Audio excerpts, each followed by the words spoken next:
pela ititiele fa ailonga ina se tasi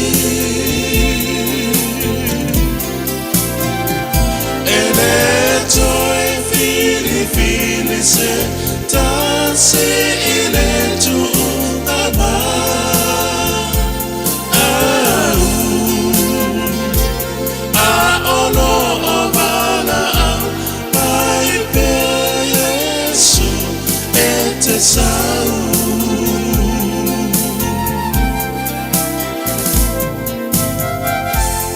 Wale utu leloi mata mandingi Aluai le oti whaafose I so se maenga o le lalolanga Ole winga moni lea o na upesi Samoa po o ei noa le si 5 minute o lumanai o lau soifua Talo whaele prinsese o Diana Na tele loina se mea o le atupu mamaliwa E whaita wafe ma afe na maliliu I Amerika Ile aso se fulu tasi o se tema Talo whaena tau tele iloa ma mawhauwhauwina se mea o le atupu I lea aso ma maliliwa Samoa Paisau filifilinga mo Yesu Se manu o yailo wawanoa For imaine ine ali imane sanamo moni Leona eva avava ole avanea motofi Salamo epe ole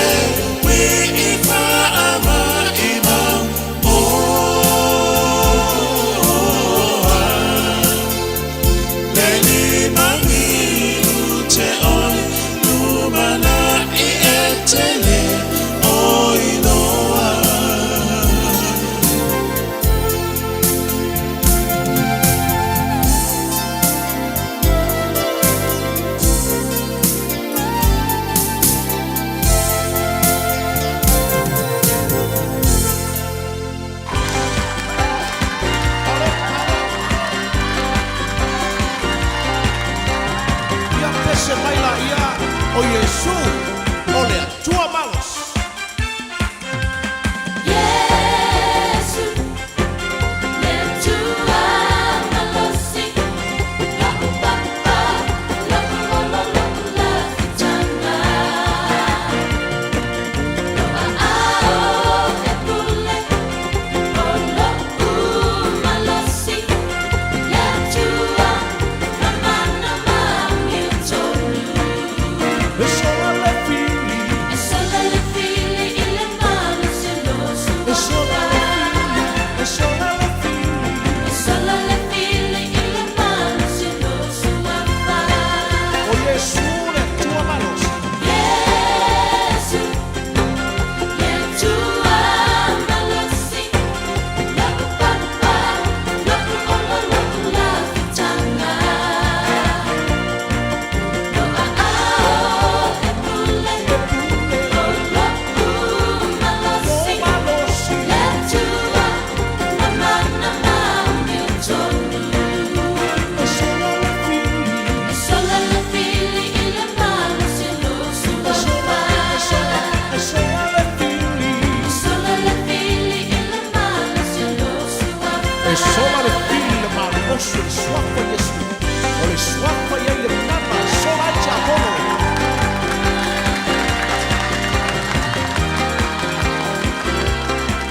Toi pese mai la ia o Yesu le tua malos Yesu le tua malosi la papa la tanga lo ao e pule E pule lo malosi le tua mama mi tonu E sola le fili Sola le fili ile mano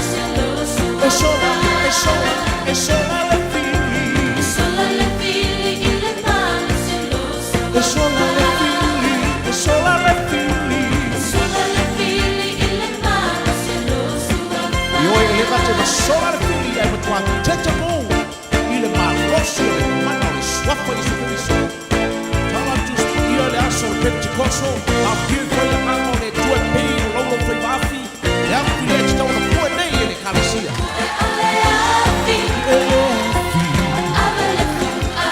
Avele fua, lalolangi, ave mo Yesu,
Sipo Maria Rainbow City Church po le afi sola le pili.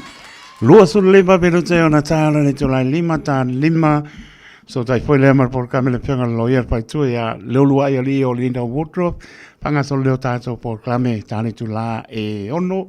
Hea ona tato se atulele tato sa ringa notu. Bea lawa lea la leo pai ma. Ala val pingalo lo tato tu le tula e ono. Ya pai po inise le i.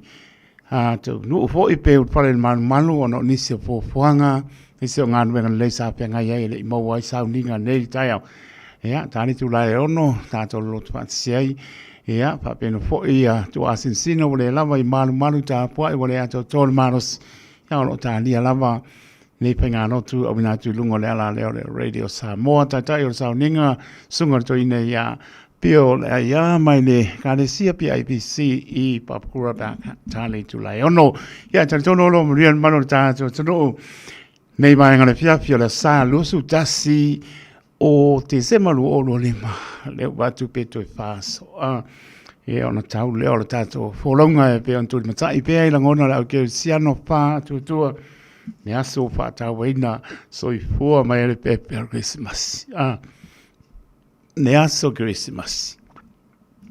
Pa moi le lofa le tua. Ea, au noni mala e afe mani popo nganta to polanga to I tu la. I to e aso, to e vai aso ole ne po tau sangalo oro lima.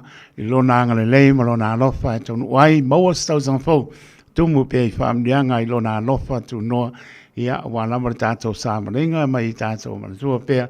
Tātou te whaia pēr lon whingalo oi a tātou whataroba toi au kerani manu tūtua oi pe po io tunu ma mao pia lavo ma puta mai ai tau tua wha wale radio Samoa su lema iwa toru a mo tārofa lava ma lor whorausa I whamunia Samoa whatarofa na whangaronga pa iane tua lo whanau no manua wasa mo atai au tārofa lava tonu ya mo tō mano se tutura I ai tō vine fia ele ne po iaso pa ia o reri Wani nganga ia ina mo ia marona mano poroba patana patu le opangana to tofia le tua ta lofa ta flava ia le ngata le so so mota nga se moto malawa ia tau le pala pu mapu si o to fangan malo le tru ia patana patu to tua radio Samoa ma lofa tu tatalo mo to au si le fie le lo wa ngangi atu ole atu fie mo manos lana fa mano longo lo pa ya ne pa ipo mo manosi tato je ona mo yem ron pin ngano pa tala patu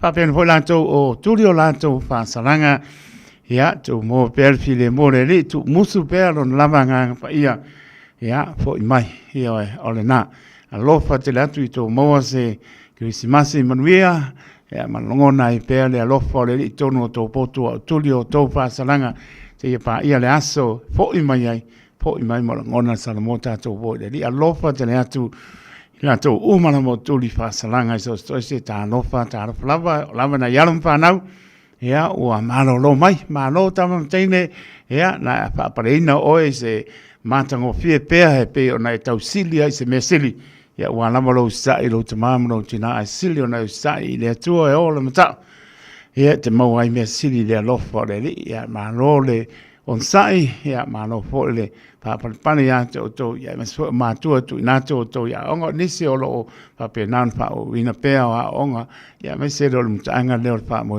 pa o mo si tu langa ya to sa ilia tu si me pa la tele pe ina o ngata la pa mo ya a le li e pa ye me o ma lo fa tu mo to vanum pa no le sunu pe la bo to vinai ia family le tua los por vino te ona ta le o le tu lai lima proclame loia ale se mete anga ia le fiafi ia o pesengor que smasi le pulenga le kalesia pa tonga que sana America Samoa ilano le taita inga le sunga to ina ya maptanga pa le nga mar tu ya ia mesela pa ia te wai pe ngai ya sunga to ina ya ma tanga pa le nga ma tu ya ia ma no poano pa mano longa ya lo sui tu langa i foi ya le pa no pa ia le tua e le pa mo le wa umale matai umale mota to ya so nai mo po ana nei ya ba pe le se me tanga ia fi ata la tu au ia ma nei for DJ se uso ya kalati matila ia lo pa pi nai o mo pese wosi o pese va ve sos ko nga pese ia pule o pe fa sa pese io a ngala le town hall vole le pap toy old pap toy au silvia umbale town hall nga le old pap toy nga shopping center io mo le le hol nga fa to nu ina pa mo ale pulenga le e paka asa i au kilani e o le fitu la matai na nei e o lo ia le e kalesia le sunga le papenga ya po pa nganga pa tu ya ifo le kalesia e paka asa pa po wina mai ra nui ia fo e mal sunga le papenga ya Tiona vai mal patu ya kwake le e paka asa i mangele ia pape foi ona ia le fofonga o le pulenga sunga le papenga ya Ioane Pernuti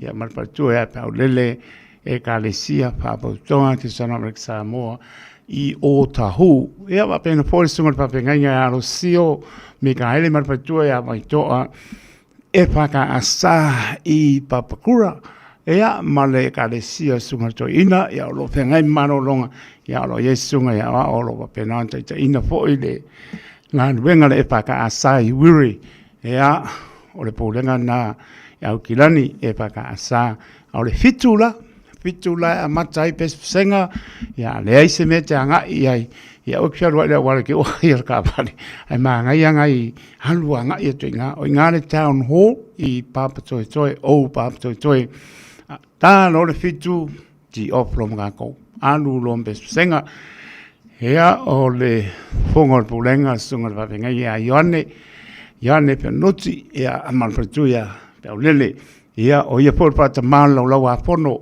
ale autalbo lo a fono autalbo ia lo tai tali ai nisi o alom panau ale kalesia ia le tai o le autalbo ale pulenga o le sunga malo ia savani pe ori ia o tai o le lau a fono le autalbo ia pa pe poli sui tai sunga ia pati ia male fonga le lau te mai ia Lorraine ia male te oloa te mai ia foi ia o ngaro ke ku pe ni va ia luiva ia te mai ta ia ba ia roiba ia te o longa la to lau ia lau a fono nane ale au tavo ale pulenga e pakasa i au kilani ale fitula ia matai la to pesenga o mo le amtai o mo le mota to aso nei mo aso na nei ia pa mo le no ia pa ila mo ia loko ngai pa po to programe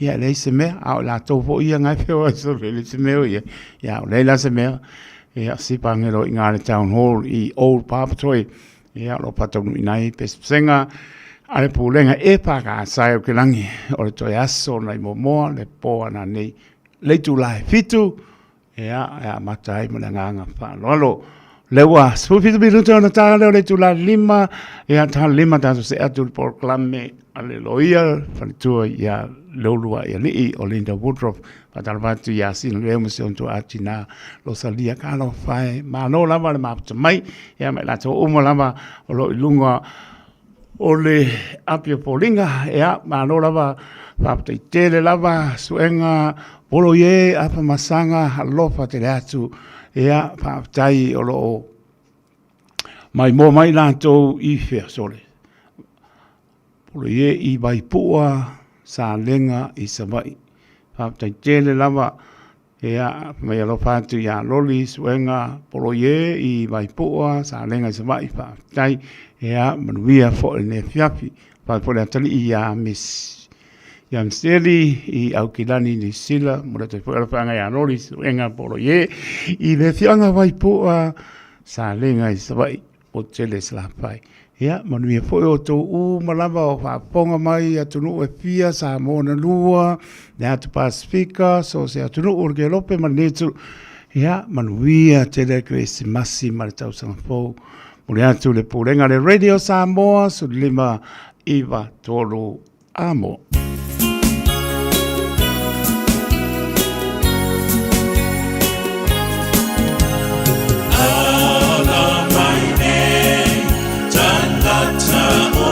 So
Emmanuel, le Christmas name. Puro pinagkapakalaw falay atu Emmanuel Yesu oyeku Oli oli o balo ang kaumu Panga mayo yere kamalo ako wali kang akalape Imay ka umay ang sala Kako pepes mo o sangalo paula kalope we sa ililaw kang aka Umanguya mamalo kapengalo loko Pampe kay magkasabay lo fanga umay 825 on the beat. Emmanuel, le Christmas Yay tatu nei Pepe se fia Watatu aulia Le Christmas Emmanuel Fantasy loa Mama Mafama natuina Le sai for mai Ole matai Pesi fa fetai Emmanuel Emmanuel Le Christmas name Emmanuel Emmanuel Le Christmas name Vikemuni Keren natai Vittime nora Vatana Marauni Singani suru Vikemuni Ketenakai Vittime nora Vatana Marauni Singani suru Oh marau, ni singani suru. Oh marau, ni singani suru. Mehe takele hokuloto oku ofie faka amu kiate kimauka lukotoko hoku kakaitonga koha kirisimasi fie fia koha kirisimasi fie fia Emauha kirisimasi fie fia Emauha kirisimasi fie fia Emmanuel le Christmas name Emmanuel le Christmas name I say Merry Christmas to you all. The Lord has made this beautiful day for us to celebrate the birth of Jesus Christ. I say Merry Christmas to you all.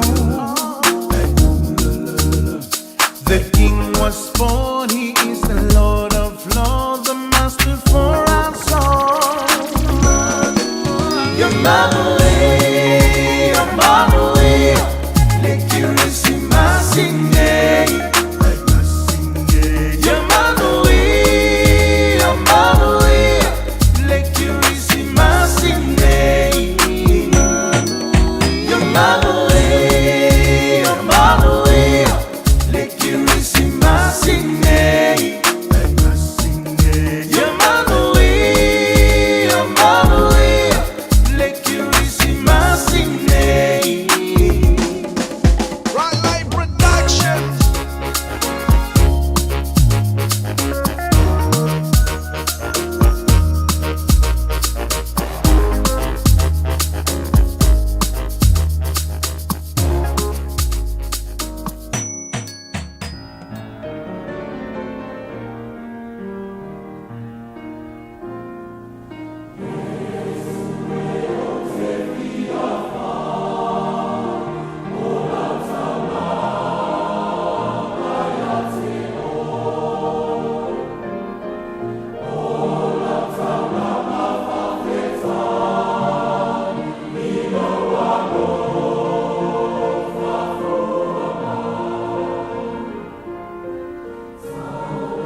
pese le na faia mea uma e au tupulanga loa lofa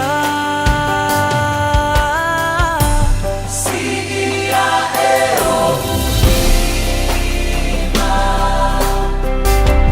o te pese atu yo vinga e tua yana mea uma e ifo tuli mai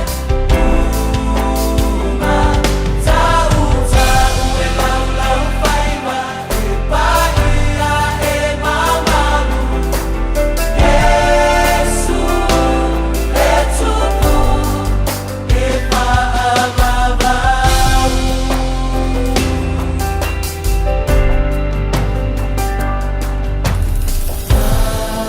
Maria lau pese o no soy tua Jehovah o rio de petua o pupula e ali o mea uma Maatuli manu au pito anunga nunga Sia e o o te pese atu yo vinga e tua yana mea uma e ifo tuli mai uma tau tau e lau lau whaima e paia e mamamu Yesu e tupu sia e o o te pese atu yo vinga e tua yana mea uma e ifo tuli mai uma tau tau e lau lau whaima e paia e mamamu Yesu e tupu e paavavau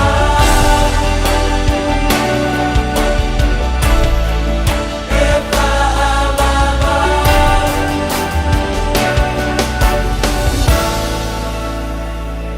Oi, olo uma lo si whangamani, hallelujah, worship te mātou.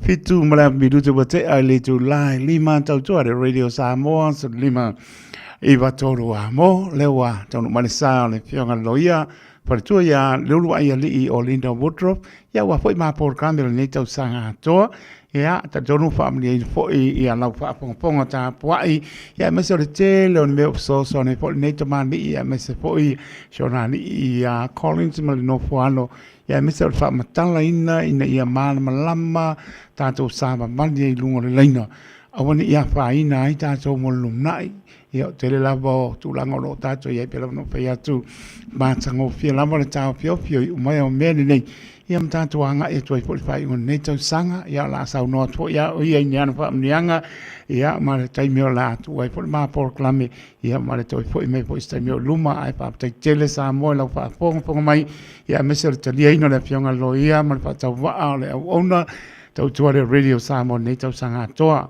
Ver whaatau wale au ona whai maponga tau moli o le porenga le Radio Samoa, le atoa le tunu leo whangaranga titofi, ia mātou whaatano whatu leo fionga loia le wharitua, leo rua i ali o Linda Woodruff, ma lo le folau, so i fuamaria o leo tātou wawa ai atu, si ue le whai unga nei tau sang, ia mātango fie le lofo le lua so i fua ona, i le malu le tunu ma le nofo ano, ia sunga ia Collins ma le nofo ano, ma le ngang whaalola whaatalo watu, leo rua i ali.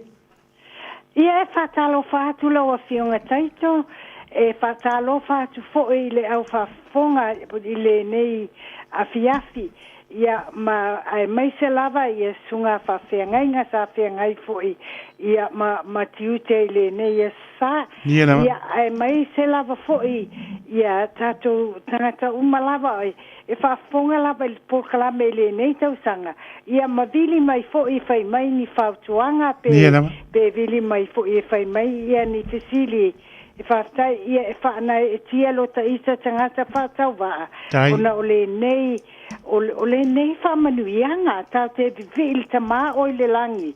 Vi ia le atua i le nei a wanoa a o tātou maua e maua whai le nei pokalame. A wai pēla wau talanoanga umai i tā pokalame fo i oma vai. O le auna lava o tā o talanoa o le whaonga o taleni mai le ali e soani ia mawai le tato fisota inga ia fisoani leisi awa o la taita lava tatununga o te lofo tatununga na la o fionga taito ia tato u lima fatasi e mawai le lau tele ia faftai o le tapo kalami mulimuli le nei o le nei tausanga faftai le atua nei famanuianga faftai fo le leitio e momoli atu le faftai tele lava le afionga ia ponfasio faltua ia ane mo le nei leitio awa o se whamanuianga foi le nei se manu a tonu e maua nei a wanoa e talanoa atuai ia ma whaau ngā ia tā o tā le ni e fisosoani ai ai a tātou tilo iai ia ele ngatai le afionga poni whaasio ma faltua ia o lawa fionga foi taito ma lo taita foi tau mawhai ma tio taita a inga ma le ofisa wa maua ile nei a wanoa tau te talanoa whaftai le li e le whapea oni mina oni tupe e maua ma nisi winga ai e se le whaafia tangata i lota i loa fo i pea maua le pea maua mai i ni whamanuianga i ngā ruenga tato le tō tele lava tangata e bili atu pea umata polkalame ia e bili atu fo e momoli atu i le nganga whaftai o isi e bili atu e pesili atu ni mata upu fo i e fia malmalama lau tele ai. Taito o le manuia o le nei vai aso o le nei la o le kirsimasi. Wa utei watu i te atu sita mama tua fo i si a inga mana i siana whanau. Pai mai ia o le wha manuianga sili lava le nei tausanga. Wa manuia mea a sia whanau lena ma pai e lau fionga ma le ofisa. Ia o le wha manuianga na la tau a inga le nei. Wa fia ai lava e whaile kirsimasi. Ia o whai atu. Talo fo le li e le ngata ia la tau. Ai fia ai fo lo ta ita tangata masiota a inga. Ia wa o mea umala whapene i tau mawhai. Ia maua le manuia lau tele a. Ia whaftai le atua, whaftai le nei tau sanga wa whai wina fo ia a o maua le manuia mai i ta polkalame fo i ma fisosoani me o lo whai ia. E pei lawan tātara noa ina, o a tātou lima whātasi mawaina ia e isi tangata ia e mo ia ta wo tangata whatau ba ai tātou tau mo whai lawa li tātou kalame e whao ngā tātā leni mai le li e fisosoania i tātou tangata ai mai se lava e wha o le upu pālangi ai lata i tā mawhau o le upu leo le focus pe wha patino lava i e tā mea i e talanoa ina i mea ta te iroe sa whaina ni tangata na abele o tā pokalame e fisosoani i awane e whautua i awane tues tutupu mai ni mea i nisi tangata o tātou watuno e moni lava o le tele o tātou tangata e se le e whawhetai e se le loto a lofa ma vili atu e whawhetai atu e moni lava i aipo i lava nisi e whaale tonu wai ia mawhai nisi tūlanga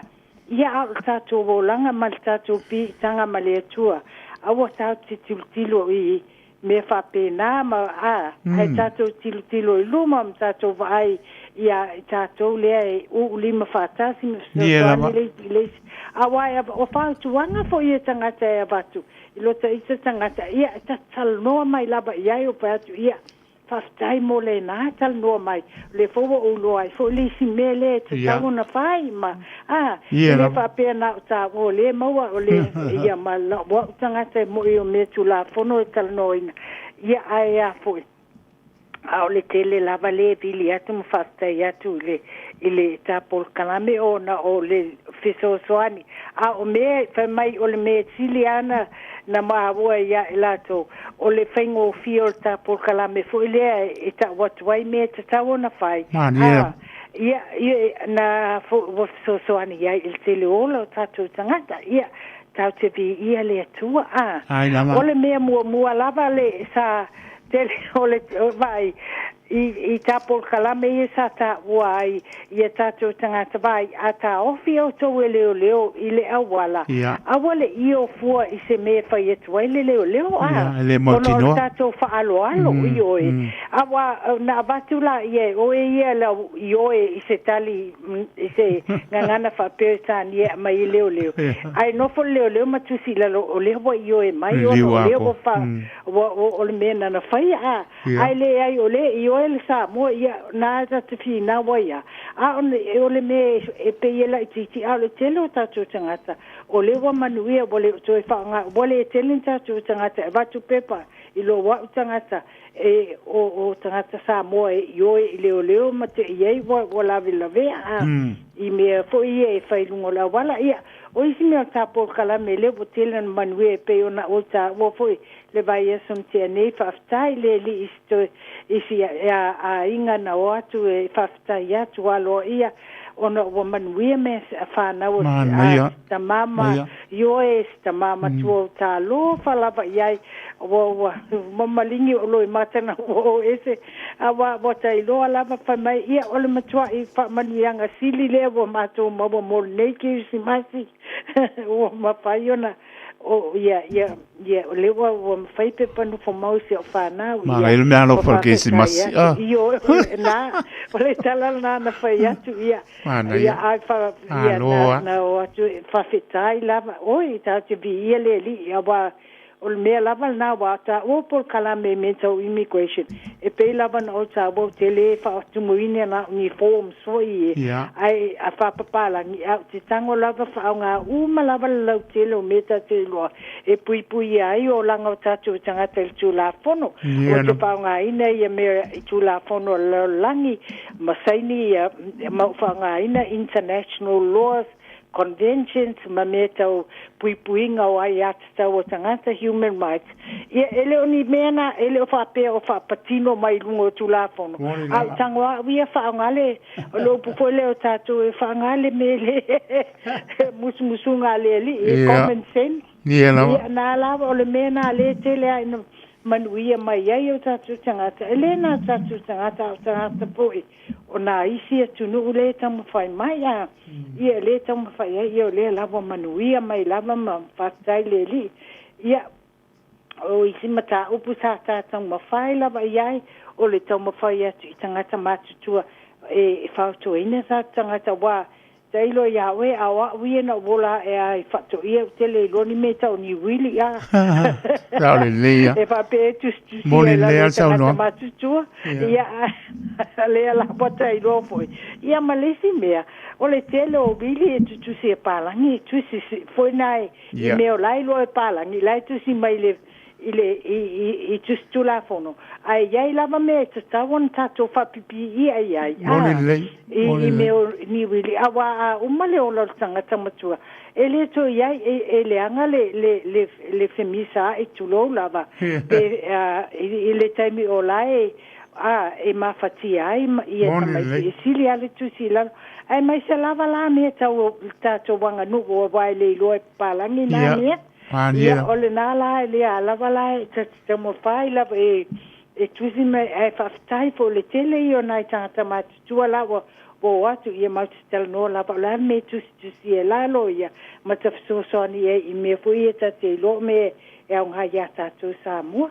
ia ona le tulanga nei o le kiusi masi paulava le isi fa tuanga tati fie pa manatu atu le pa ia mal tatu watu no ia whae te lungo o wala a wa. Ia lava, moni Awale nei. ai mai se lava ia le tupulanga la iti. Tango fio le ava ona. Ava ma ave ni ioe, ma ave tā vale a ia whai mamana tua o aso fia au tātou o tangata o le li na tātou wola mai lea o langa ke usiano ia tui o tātou mawhauwhau ia a whai e whai ni inunga pe inu pia po ni waina ini me o iai ni pāti po ni me whainga ruenga ia lofa awa le o ma amin tā vale awa le ngata ia te oe i te oe la vea oe le a vea tā vale ia a nisi tangata la vea ai on tangata po e iai whanau ma matua o ia tato ma fau lau tele ai awa le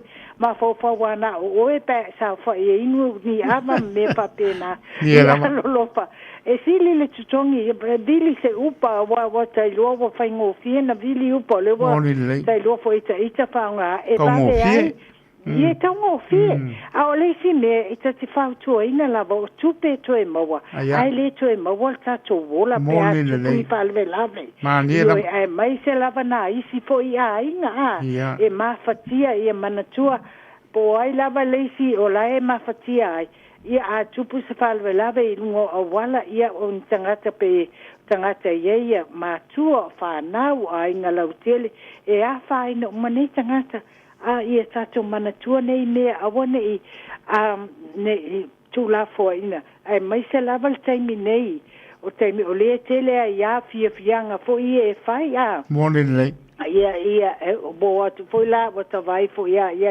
ina me o whai lata iluta ofisa i tangata e pisa mai lava i ta te lo foi o la inu ni fanu pia po ni fanu wanya ia ta papia ia talo sia lava e uma o pili ni upa ta awale ia awale o le i la to ta vale te wala ve ia malesi lava fa tuanga tulo lava i fa nau lava ai me se lava ia la to fo o fa nga inen illegal drugs me fo ia ia wainga ma mea ia e whaasa mai lea e lave ai tangata ia talo whai a inga ma mātua ia ta whaalongo ia i isi atu nuu po ia wa whai ilangi mātua ia o whaulango a mātua ona wa whai o lato whanau wa nofo ma whasioti mātua talwai la ta te lo la vai longa e fai e nei ta mai ti pe a fai e le o inu ni illegal drugs po ni pia mani me fa pe po le anga i ma fa so na me fa pe ia lo fa le tu so ani ma ia ta to u malaba ia na uma ele fa pe tu lo la val pa ia mal Samoa ele fa pe a o lo fai atu le ta ita tangata fa tau va ia mai whaftai fo i le fionga tai to i lo sosoni mai e le whape o whai atu nei pulu kalame o ni o whape o fie pule atu tu lo lava le pa ia i to o fionga le ai ona o to wola mama to wola a manuia ta to o tunu atua ia ta to o lo o au mau ni sila nei ia whape fo i mai stangata o lo umole nei atunu i New Zealand ia whape fo i ta to i Samoa ia on manuia lau tele o fa manuianga na mai le tua ia le ala le na le fa manatua tua ia i nei taimi a wa tau te lo lava o ma o le finangalo le tua ia ta to ia fa mua lava le alofa ma o poni ia ola o isi i mea tau i la sanga tau te whaia i le kirisimasi ia o le alofa lava e fa manuia ia alofa i maua tatou whealwhani o poni leisi mal tatou vale lei i ainga uma i le kirisimasi mal tau sanga fō ia o le whautuanga lea i alofa i silasila ia e ala na whautua i loto maulalo ona ia maua tatou kirisimasi fia ai awa whaalongo i ni tala a fo i ni vesinga wailena ona whaalongo ai le anga le me o le whaatinga tinga loto tangata uma wa tatou uma tangata ola e o le me lan tupu mai Australia ia na loto wa malingi loi mata lo ta fa longo foi I tangata wa mali liu ia e mai se lava foi ma sialo le titi na le spulu tau sangana na maliwa I talwai nei me a tatu talo le li awane I mawan ia lofal tama ia pui tatu bola malava le nei pai tau le kirisimasi male tau sanga fou ia ma pui tatu malava ia tatu mawa fo lava tatu ia fai ia tatu amionga ma mea umai tau te loa e pui umai elena o tō maainga au tātou umalava o le community wa o le alofa le tusi paia mai le le alofa le si ai le whapea na o silopo le ale me le e tātou pe ona o tā o tupe toe maua ai le toe maua tātou ma le toe maua le soifua ma le ola ma le maua le pia mai tau te iloa lava I le na tātou e a whaina pe a tupu ni whalewe la whapea. Taluai ia ni me se whai. Ia ai a whaina. Ili te le olo ni tangata. Ia ai turou lava o le. Wa bili mai foi whanau ai foi. Ai whawhetai lava mo le a whiawhinei. Teito, ia e whamanuia le atua whawhetai I tātou atunu ma soani. Ia ma le oponi mai o le afo. O tā ua po kalame. O tā ua o ta I te lava o tangata whatau waa e whatai le tua mo tātou watunu. Ia manuia lava le kirisimasi mo tangata. Ma lava o whapunga mai. Ia whapea po I malitau sanga po. Ai mai se lava ia la fionga poni whasia ma ane ma la tō tangata whainga renga umal tātou le tio. Ia taito ai mai se lava fionga o te whapea atu whaftai mai ele o lo wanganga I tanga lulua e whatasi le ngata lawa fionga e tulau lava oe po I lava o le tuangani Samoa ia whaftai mo ta u lima whatasi ia lofa le atua I au poni tātou umailana I lona lofa I le kirisimasi maliniwia ma tausanga po ia ma tātou toe maua se whailoa inga steimi o iluma. Ia pe si vaenga o e fia tal noma iei. Le ai, oa mātanga o fia lama le ne fiafi, o e se fo e swinga ma le polkame le mātanga o fia, mai se ore, si ui ma le wha moe o le ua, te ingi pā o le uto e pe o talainga I tā parenga fo I le mātanga o fia fo o lau tanoa wha lele, ia, ai mai se lama loa lofa I lo tātou tano, ia, e le se nuatu, e leo tu fua le langi mana whaamnianga ia o Luma Collins mal no fualo o lua ngā nuenga lama e muri ia o lua leo whapokon mano le tātou atunu o awia o whaamnianga ia mese o lau whaaptai tele mo leo pongi mai na ona fono whaapipi I lava atu e lo whaatau waa sa mora tunu pele o le nā ua sauno atu le whionga loia whionga paritua leo lua ia nii ia mātango fie fo o lo tau tau pati mai le aso mo le aso e le whaingo fiesi maranga umi mai nesu lua masino le apa I wina ia e fo I taimia le ai ase ato o tore ma o fo I tau mwhai pe o na sau no le whianga lo ia ia o ma o ni au onu whaatau wa e tau mwhai mea siri moro tau pa ia moro tau manu ai le ai po ase pai vai asa ma se mau le ua lano atu fo I le whianga lo ia ma ma ngalo ma le ma ua por klame ne tau sanga o la po se ngā se wo ia ia e pa te lama le tau nganga ke siano ana ma wha mnuia na Patasi mane fionga loia paritua le urwa ia li o Linda Woodruff ia ma fa manu atu ma to fa manu atu le kirisimasi mai lava I maunga maulunga pa ia se o pito titi ia ma sola fenga venga Sofia pe ona fa manu ai po le fionga loia e o lava na ia lom fa nau ia noni mala mani popo nga ia fe I toi tu lama to ia so to ne tau sanga lu o lima ia saonga le mulu to so fua ma maola ma loia a tu fo se taimi o iluma ia la to e fa popo e fo le ma o por ka me fa ponga I lunga tau tua le ana le o le radio Samoa ai mo le atu fa tai tele lava Samoa fa tai lo to talia ina o le ma fa tau vai mota malawa ai man via lava ke risimasi male tau sanga fo ia no pole le lua ke risimasi ma ko ni mal no fa alo O le tua fine pe ona ta ua ta o to ia o pa ia mo manu ia pe la na e tanoa ia o ta tu fa tasi e mano se po ta por klame la posta un pa ia to se o to ngane pa ta va ia pa pe na la me ta pa la me sili na ia pa man na mai na mo le sili fi mano ta to tu anga lele li ia tu mau pe le pa o ino o lua ile me ano fa le di o poto anga va o po ia o lua no fa ia tau tu ole malo le tunu fa ia mo no bi inga ia non po po nga ia pe lo fo longa ma collins mal no fo ano man via mano longa krismasi mos krismasi file mo o lo mal fa na ia ma soi fo fo nga no mau anga ia tu ile tau sang fo ia sau nia le o lao le lei o au no le ia la ta to e fe lo ia o linda e pa te tele lo pale malo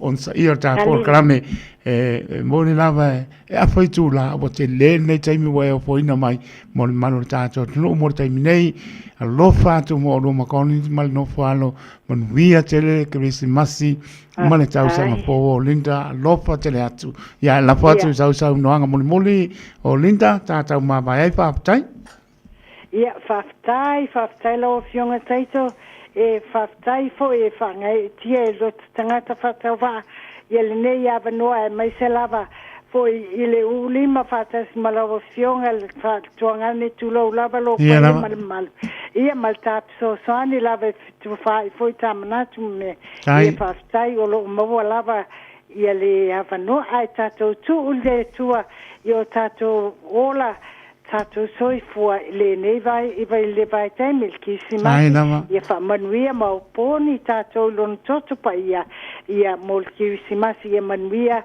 alo fa atu alo fa fo i mo Tai. tangata umalava i fa fo atu o tawa por kalame o lo fa funga mai ia fa pe mal pa ia mal o Samoa i painga ese e mai se lava foi pe au le tau sanga fo Tai lava. tato to e fe ro i le tau sanga fo al te Tai. lei ia fa fitai lava lo fa te le tu lava Lo fa te le atu. o lava fionga ia fa pe fo ia le atu no ato lo fa funga mai ia fa soi Tai. fo ia A soi fo ia lo wa ia lo fa tu Ia, soi fo. alo fa tu fa ia fa Soi fo ia Soi soi fo. fo. Fiona lo ia le lo ia li o lindo woodrop pe on pa pon mano ta tu ia le unga le po ma por klame ile ne fo tau sanga ia la fa ilo pe lungo po ngatia se isi taimi la to fo i me tau sang po nei por klame lo sulu iwa minuto na tana le tu lai ono ta le ono ta to sauninga notu tai o sauninga sunga to ina ia pio le ia mane ka le CPIPC pa kuro pe atane tu lai ono au ni ngalo tane tu lai fitu anga ia tu ina i le town hall ia lo fanga solo i pesenga ale pulenga le efaka asa pulenga i au kilani io tane tu lai fitu anga ia tu ina ia mai mo ai pa ponga ai pesenga o le krisimasi o le pomuri mori nei umo le amatai umo le mota to yaso nei mo ya le se me anga ia anga ia to ina le town hall le tu lai fitu ia la pa pena ona pa tau nui nai ia pa umai ia le tolu aso pesenga ale epa ka asapu lenga i au kilani lalo le tai inga sunga to ina ia maptanga pa ne ngamal pa tu ala ia peta ia ne o le opor silfia ia o ngai na yo mato fa le nganga ia ma pa mano longa pe pa mane ka le sia ia la toi foi mai por tau sanga fo la mano longa te tonu o lo mria le lofa malanga le lo ta to tua mria fo le anga ia tu ia ta to pulenga epa ka asa ia le o ngalu aku le lava tu ai moana nei ia a le lofo le ni ia pa tasi atu mo le fa mo to yaso sunga pa pe ngainga pa le tua sunga ia wa on pa le tua pionga te akonu pa le tua le atora ka le sia o la na yalon pa nau o le tato pulenga e pa ka asa pulenga au kinani famnia nei le se me nga ia te fitu matai ia ai male DJ se uso ya kalati matila la men ie anga eti ai mani fa ponga e na nei pes singa ia na umai po le sauni ai loe pati ia le fio mai le pepe Christmasi ia io e mai le pese Christina spaia o ponga ia Christmas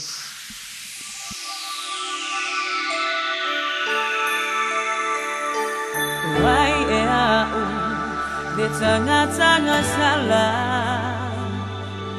wamana tumaya Yesu lo ufaola Kirisimasi wa ulava le papongai Yesu lo umasai te wa afetai wa ulava le pongai ole Kirisimasi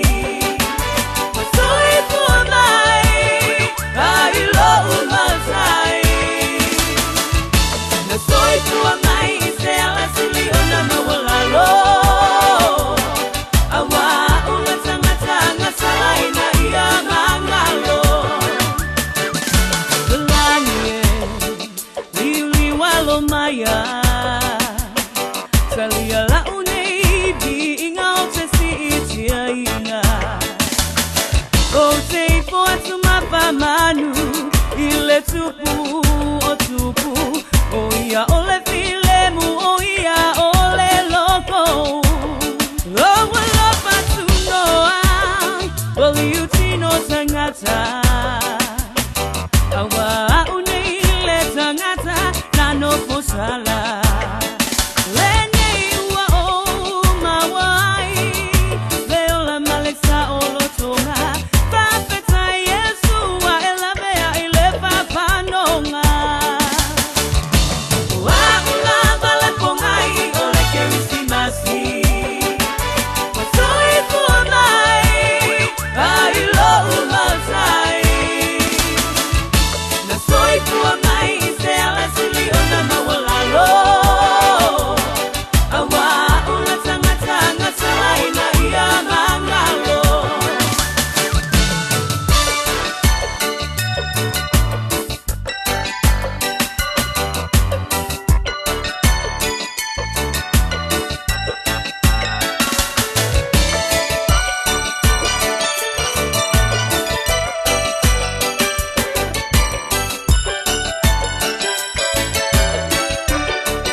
Pepes via via le Kirisimasi le Newawia.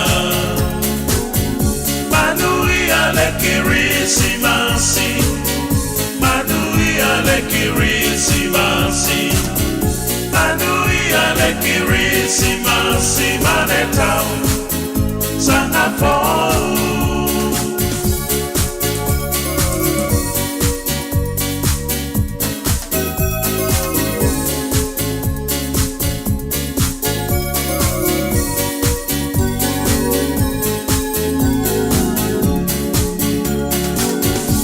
Samoa la mai, ta tomba petai, nene muawia, lea sopanau, Yesu le matai. Samoa la mai, ta tomba petai, nene muawia, lea sopanau, Yesu le matai. Manuia le Kirisimasi, Manuia le Kirisimasi, Manuia le Kirisimasi, Manetau Sangapore. I wanna wish you a Merry Christmas. I wanna wish you a Merry Christmas. I wanna wish you a Merry Christmas from the bottom of my heart. Manuia le Kirisimasi, Manuia le Kirisimasi, Manuia le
Pino Bea, si pangmaniona kanesia PIPC, mai Newton, ina ua, tula maritato taimi o le ua, tato lavale tula e ono i le tautua le Radio Samoa, su lima iwa tolu a mo, le po ua tapen. Mai sungorto ina, ia pio, le aia, ia mali PIPC, pa kura mora taita inga o le tato, sauni ngā notu i le ne PIPC. Samoa tanu pele, smai alau pa ponga. E tātou tāpo i atu i le tua.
Lango i le li e whapei o le monga o siona i lantou. E le whanga e tia, ai tu mau e whawawau. O Yerusalema ua si o mia i maunga, o leri fo i na te si o mia lo na nuu. E a mata mai nei lava, ai o i le whawawau. Those who trust in the Lord are like Mount Zion, which cannot be moved, but abides forever. And the mountains are round about Jerusalem, so the Lord is round about his people, from this time forth and forevermore. Se o tātou tāno. Le tua mama nai, le tolu tasi pa ia, le tua le tamā, le tua le alo, ma le tua le ngang sa. O mātou maua le nei ia wanoa fiafi, i lunga o le nei ia la leo. E mātou tito e si i taulanga atuai i la ufio. I nātou uma o e whaalongolongo mai, o maua mai le nei whaasaralaunga, le tāpua inga o tangata.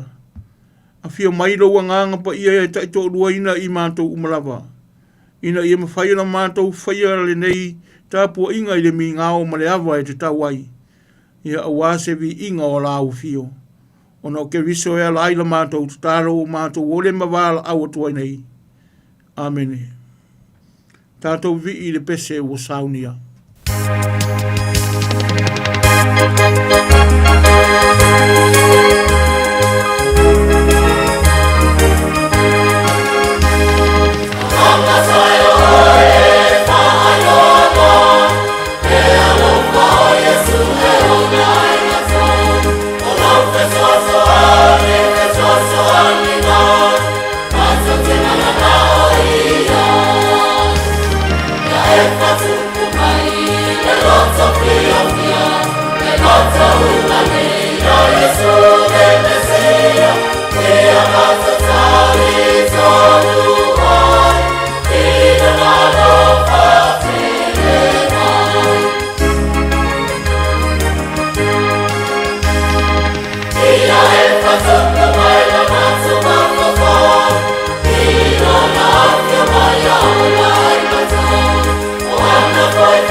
Tano fatu nei fiafi i lunga le nei ala leo pa ia o se o tātou nu i ona tūlanga whaarupea ia masi fo i o le avano o mwhai un tātou si taulanga whaatasia i nei fiafi i ona tupu mona o whelawa mau mai ai le nei tāpua ima i tātou whaasanga i le tua i tātou tutaro tātou i fōma te tālo i le tua le tua le tupu e tō tasi. O le li i fōi o le while mu. Ma le nei lava vai tau. Ua mātou taritonu i le lofa si ese o lau fio. O le ai lava se tasi e tua e tusa ma oelo mātou tama. Ina ua nganga i fōi i le tau fiafi. I le fō launga alo nuu. Mana i au tangata. Ia e mai se fōi so se Samoa o whaarongolongo mai de nei fiafi. La mātou whōlanga umi ma le whainga malanga i le tausanga o le a mō watu. Mo toe o nina yaso o na mātou taunu ulea i le whaama natu ina o le aso soifua o la u fio ke riso. A o le nganga whi i ma le nganga whaaftai e le whaang i titia. A wafo i o mea uma ua mātou maua. O mea uma fo i o mātou whaia ma le manuia o mea uma mai la u fio. O le nganga whaafutai lea e o fo i le nei awa noa i le nei fiafi. O mātou fia mātou te si i taulanga whaatasi mana i au tangata. O maua mai le nei awa noa. O le vi inga ma le whaamanu i la u fio le tu mamana. O le tua o le pule au au la u fio o mea umalawa. O wa o la u fio na whaia i mātou umalawa i lau whaatusa pa ia. O la u fio foi. O le na tali mai la mātou wala au atu i le tu aso ma le tu aso. Mātou mauaine nei awa noa mātango fi. Nei se tala vale e whaalongoina i mātou. O na o le leo o le alanga o le fifia mai la u fio. E mātou ti talitono fo i le tele o le teimi o la mātou fo launga. Wheiloa i mātou ma whaafita uli. O puapua ngā ia ma le tele o lui tau o le ola nei. Ai mai se fo i lau wāna au pa ia inisi o a inga. Ia ma le tele o na wao e ka le sia ma wha moe moenga fia wha taunu uina. Ai mātou te talitonu, ne ua mātou o maire nei vai tau. O vai tau o whai ngā malolonga, o aso fia fia. O na ole nganga ina ua mwhai o na wha taunu uina. Mātou tau audia maire nei vai tau o le soifua ma le ora. O le nganga vi idea ma le nganga wha aftai o le Samoa. Mai se lau keri se ana uma. O na mwhai o na mātou audia mai. Whai o na mātou tau nuu manuia mai. O na o lau alofa. O lau alofa ua siri lawa lea. E o lawa i te tonu o mātou ainga. Le soifua o aso uma le soifua tau wha aso soa. Le tau ngata o le soifuanga ma le vaitau o mātou iai. E mai se fo i le tele o wha whita uli. Ia awana ia mātou whanau tu tupua ai te tonu o le nei atinu. Ai mātou te tali tonu. I le fia o mātou tangata teito tasi. Mai se lava o mātua. O i unga o suenga ma whanau. E nātou tau mwhainga e nei fo i tau sanga o le amau atu. E le mwhai o na mātou whaafitia le lofa ma sisili ese mai la ufi. Mwhai e o na mātou maua whaamanuianga. E o lava na ia mātou whanau. O le vi inga ma le whaamanu. O na o loa lofa e le mawai. To tonu o ainga.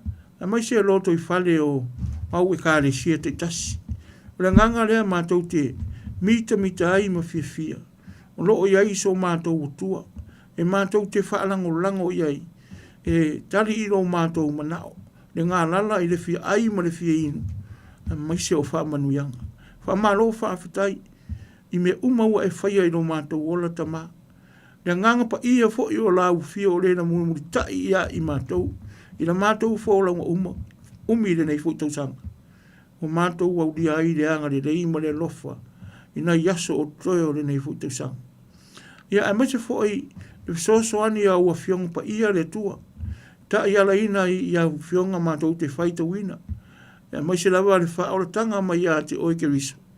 Manu malo ia i mātou uma wha tasi ma lau fio.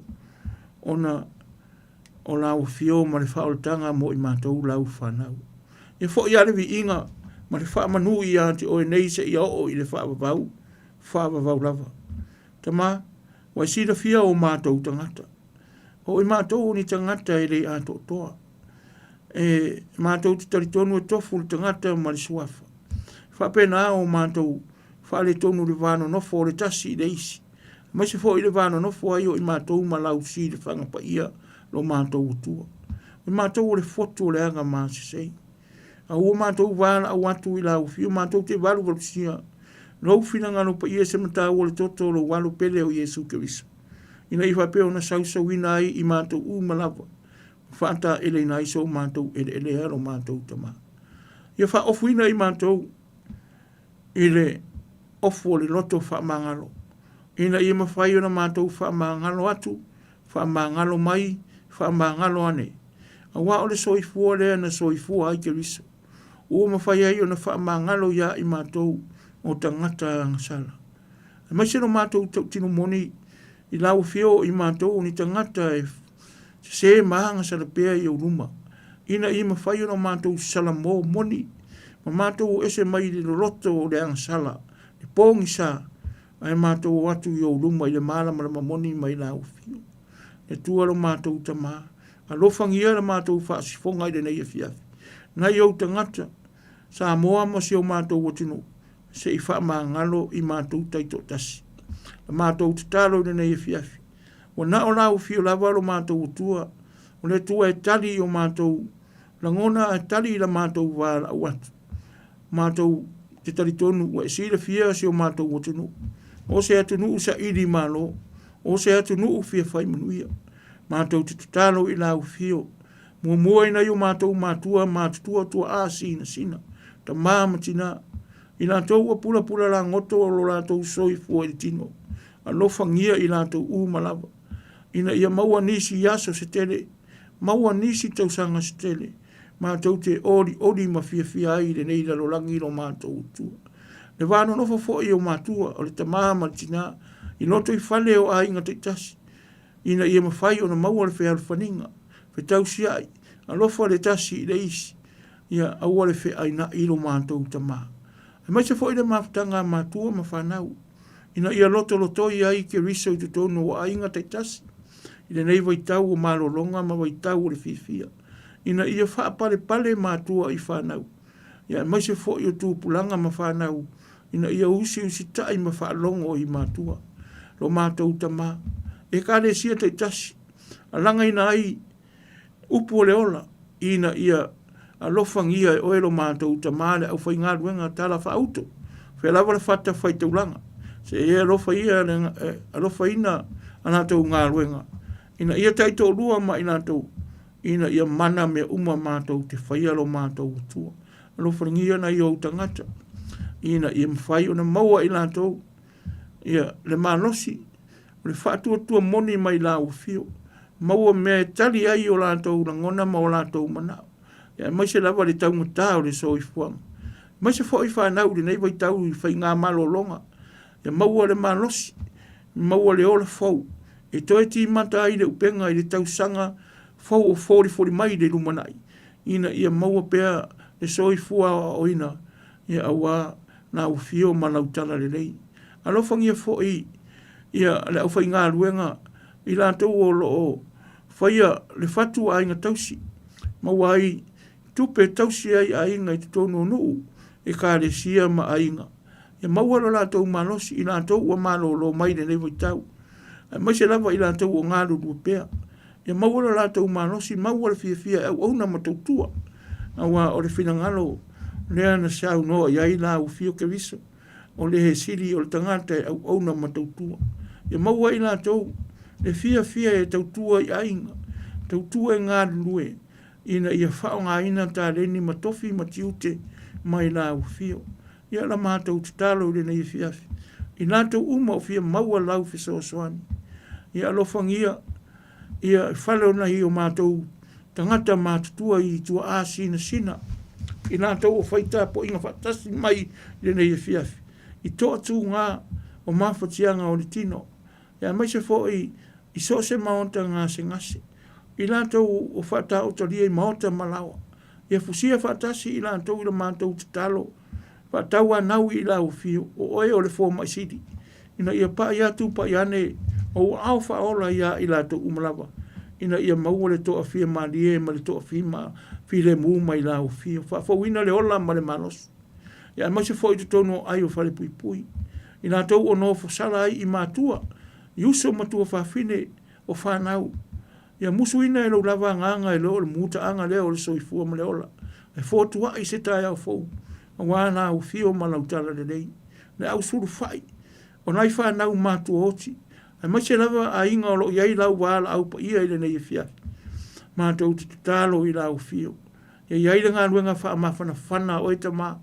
Ina ia mawhai o na maua i lātou umalava. Ia e lo le muta anga leo lo mātou ola.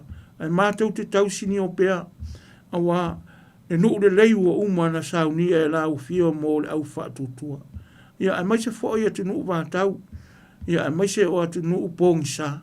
Mātou te talo i lo malama lama ina ia suru atu. Wha malama lama ina le lalo langi o tangata. Ina ia tele pea ni nganga mo lau fio ma lau ngā luenga. Mātou te manatua whaapitoa le nei tuaso. Nei o mātou tangata i Samoa se o mātou o tunu. Le whai ngā mālo, le au mamadu le mālo ma le masiofo. Sui o le whono tō fia ma whalitua. Ia mai se, o fisa o whaamisinonga. Ia le whaamasino sili. Ia mai se le pare mia, le kāpeneta, o sui a whaipule o matai o ainga teitasi. O whanau o mātua, ia mana tō tele ngā wā o mātou au ainga sara lau solo. Isi o mātou o te nuu i Samoa. Se ia rofangia le nei waitau. Waitau o fia fianga ma malolonga. Ia maua le saunga le mū o nei o mātou tangata lo mātou o tua. Mai se fo ina nei atu nuu o lo mātou au mauai. I tai o le nei atu nuu i le manwhainga malo. Ina ia saunga le mū i mātou umamana i au tangata. Ia maua le anga le lei. Ma le file mū o tangata uma. Lea la mātou te talo. Patasi ma te talo lilo. I te tonu o mātou loto. Me uma fia mawai le fisosoani. Mo le tangata la vaia. Mātou te mori atu i la o fio. Ina ia sila o fufonga.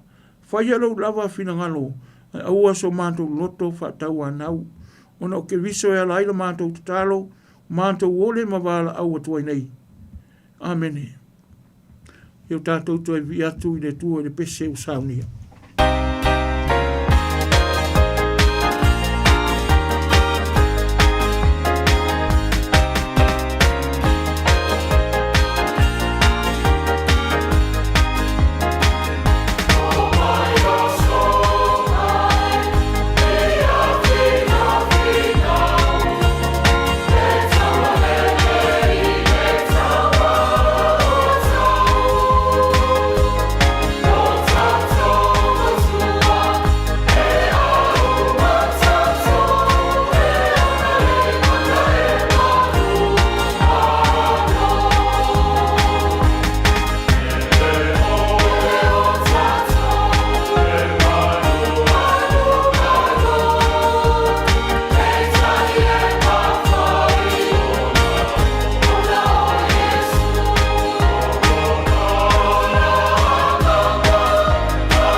Tātou whanongolongo, whetalai mai ne tua ia i tātou e alai iana whionga whaitawina.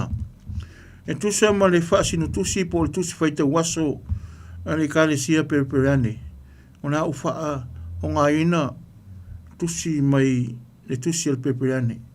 Tusi whaa pitoa mo le nei asa, tusi mai le whenga inga tuai, perfetau i saia i lona mta upo i fitu, a mata lona whaitawina mai le whaipo sifuru, e whangata mai le whaipo sifuru mo le ono. Perfetau i saia i le mta upo i fitu, a mata lona whaitawina mai le whaipo sifuru, e whangata mai le whaipo sifuru mo le ono, whaafafonga au te whaitawina. Ua toi whetalai mai le li i a asa, o whape mai. Ia e whai mai se whai longa e whai e re li ilo o tua. Ia e whai mai se whai do se mea i lo, po se mea i runga. Ona whai atu ai lea o asa. Au te le whai atu lava. Au te le wha ono i le li. Ona whai atu ai lea o ia. I nā wha longo mai ia i le ainga. Wha longo mai ia le ainga o tā vita. Se mea iti ea ia te utou. Ona whaatinga ina o tangata. Tau te whaatinga ina ea lo ua tua. O le mea e tu ina mai ai e le dii, na wale whailonga ia te utou. Whauta, e tō le tau pou, whanau mai se tamatane, na te whaingo fo'i ia te ia o Emanuelu. E ai e ia le suasu stoa ma le meri, se ia i loa e ia ona te te atu i le leanga, a e whirifiri i le rei. A wā, a ole i loa e le tama ona te te atu i le leanga, mona whirifiri i le rei, e tu ua e ona tupu e lua, o le nuu ua leanga i a te oe.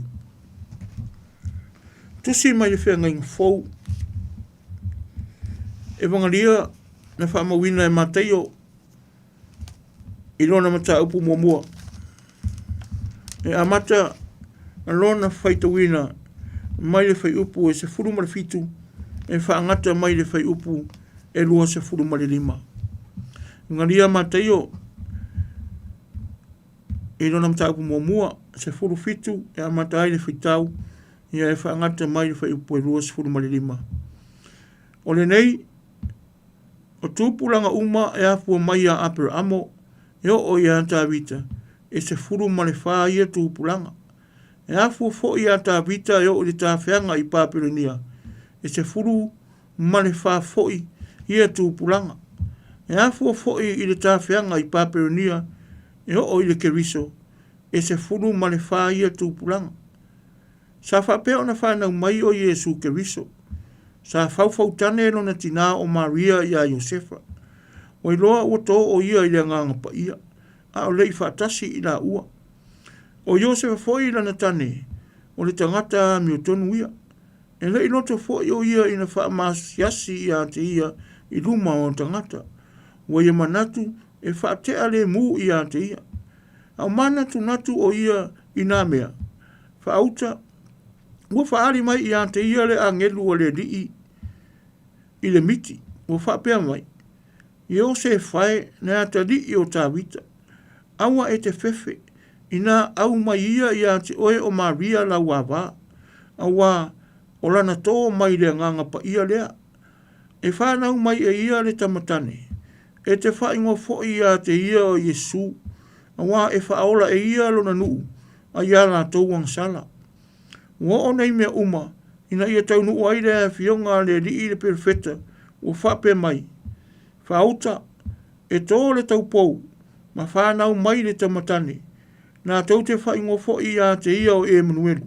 O lona winga pe a whaamatalaina. O ia te tātou le tua. Wala Josefa sa moe. O na whaia le e ia.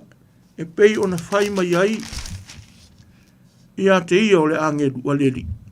Wana au maila nā wā. Ai lā te lei whei loai. O o ina whanau mai e ia. O lana tamatane uru matua. Wa ia whaingo fo i a te ia o Yesu. Ia whaamanuia mai le tua. E ala ilo tātou whaitau. Ma whaanongo longo i nisi o nā fionga. Alofangia lo na lava mana. Ina ia mwhai o na whaamatalatala loto i o tau whinangalo. Ia mao tātou manatu. Ana fionga ua whaitauina. Ina ia maua se au ngā mōlo soi fua malo tātou ola au auna i a te ia. Nei māso umalawa. Tu maupea i a te ia o na lava vii. Nei se ia o i le whaavavau. Whaavavau lava. Amen. O le launga i le suafa mamalu. O le tua le tamā. O le tua le alo. Ma le tua le angangsa. Amen. E tusi ia sa whaitawina. E tusa ma le whaasino tusi mai tusi al peperiane. Tusi a Isaia. Le mta upo e fitu whai upo sifuru e o sifuru ma le ono. O lo mawhai o na whape mai, o le whai longa ia Emmanuelu, the sign of Emmanuel. The sign of Emmanuel. Ale tusia mātai o inona mtaapu mua, se furu fitu se ia o le 2:25. Wa lata mai lo tātou utua, our God, near at hand. Wa lata mai lo tātou utua, our God, near at hand. Pitai wa o manatu, tātou te whaonga ina, le whai upe lua se furu ma le whai upe lua se furu matasi, o le urua tusi lea mātai o, e lona mtaapu mua, pia whaonga ina le whai upu lua se furu ma le lua se furu matasi, e mawai ni manatu mo i tātou le nei fiafi. Mai whapea lo na whaituina. Au manatu natu o ia i nā mea. Whauta, wa whaari mai i ante ia ele angelu o le li i le miti. Wa whapea mai. Ieo se whae ne ante li i o tāwita. Aua e te whewhe. I nā au mai i ante oe Maria lau a wā. Aua o lana tō mai le nganga pa ia lea. E whae nau mai e ia le tamatane, e te whae ngofo i a te ia o Yesu. A wae whaola e ia luna nuu a ia nā tauang sala. But as he considered this, behold, an angel of the Lord appeared unto him in a dream, saying, Joseph, son of David, do not fear to take Mary your wife, for that which is conceived in her is of the Holy Spirit. She will bear a son, and you shall call his name Jesus, for he will save his people from their sins. O se manatu mani aunga o mafu whaunga de nei e fiafi. E mawhai o na whaamatalaina e whapea. E pui pui e le tua o na tangata. God who protects his people. E pui pui e le tua o na tangata. Let us not so sight of this truth. God invites us to trust him in the face of fear, no matter how impossible the situation might seem. Ia aua nei awe sea mō tātou, langona mō tātou wa inga le moni ma le whaamaoni o nei tala. Mua. Wa wala awina i tātou e le tua ina i tātou tari tonu i ante ia, i taimi o whaingatā ma taimi o whaafita auri. Tu salama po le a le whaingatā, o se wha lave ma se mea ua tupu. Awa lava nei awe se ai, lo tātou tari tonu i le tua. Second, he assures us of his presence through the promise of Emmanuel, God's with us. A reminder that we are never alone. Ia mauti noa ia i tātou le au wahi o le tua, e pei ona polo misi mai i le Emmanuel. Wa ia te i tātou le tua, o se whaamanatu, e le tu au noa ina i tātou e le tua. E iai le tua whaatasi ma i tātou. Manatu au tū, e pui e le tua o na tangata. O le soifua mai o Yesu, o le tutusa ma le tele o le soifua mai po le whanau mai, o lo ta ua mai tala whaasolo pito whaau o ngawha iau ngā tūpuranga. E le ngata i le tai se furu wha tutusa o ngā tūpuranga o ngawha, ai pei tai e whanau ina mai i usunga antama. Pe whanau mai e le tama. Pe tai o se mea fau le soifua mai o Yesu. Ua fola mai, ona e le aise tama e tupunga mai ai. Le aise tama wha le tangata. Pe tai o le mea moni ma le ofo ngia. O loo si o mia ai le maitanga matautia. O le mamalu ma le whaingo fie. O Maria o tautino e wha i poipo atu i a Josefa. Ai le i wha ataunu ina. Mo le sila fia, o le tu singa po se wha mau, o se vaenga le whai puiponga, e sili atu o na mau popo o na tūla fono, nai lo o wha mau, nai lo le wha mau ma tu singa o lo whai ai nei o na po. A wafo i ere ma whai o na tutala ina, se i vanga nā ua te tea. o tangata wo si whengainga i le wha mau. E le te tau ona nonofo wha atasi, se i vanga nā wa wha i poipoina i le whengainga o le wha i poiponga. O le wha maoni i tūtuunga o le wha mau. E mawhai ona wha asala ina ai i se murilua, ma e tau ia i le oti. O tū ia maanga e masani ei le iuteia. I le taimi la a o fau tane Maria ia Iosefa. O le taimi lea ua maitanga ai Maria, i le vavenga mai le nganga pa ia. Ma ua mai a foi o na wha matana tala uma e le angelu, le mea o fongia o le atupu. O le nganga pa ia o le a fio i foi lunga i ate oe. E wha malu foi i ate oe, le mana o le siri ese. O le mea moni, o le au ne nefu ma le au pōng sa, wa ilunga o tau au o Maria, a wafo i so se tamaitai tau pou lava, e lei wha ai poipo, ai maua o ia i se maitanga. Wana o le tasi lava, le wha amatalanga i whai iai, ua le wha amaoni. O Iosefa foi, na te lei loa fo i se tala lava e tasi i le mea uo i lana maana mea. E mautino lava lona tōta mai malona ita i lana uo, mua, ona o lona le wha mahoni i a te ia. Iai le rangona e whapea o Iosefa, o lo wha mahoni o ia, a o lea ua le wha mahoni mai Maria i a te ia. O le vaenga e lua, e mawhai ona whapea mai, o ia o lo wha maoni. A e mawhai ona tua ia o ia i mea uma ua tutupu.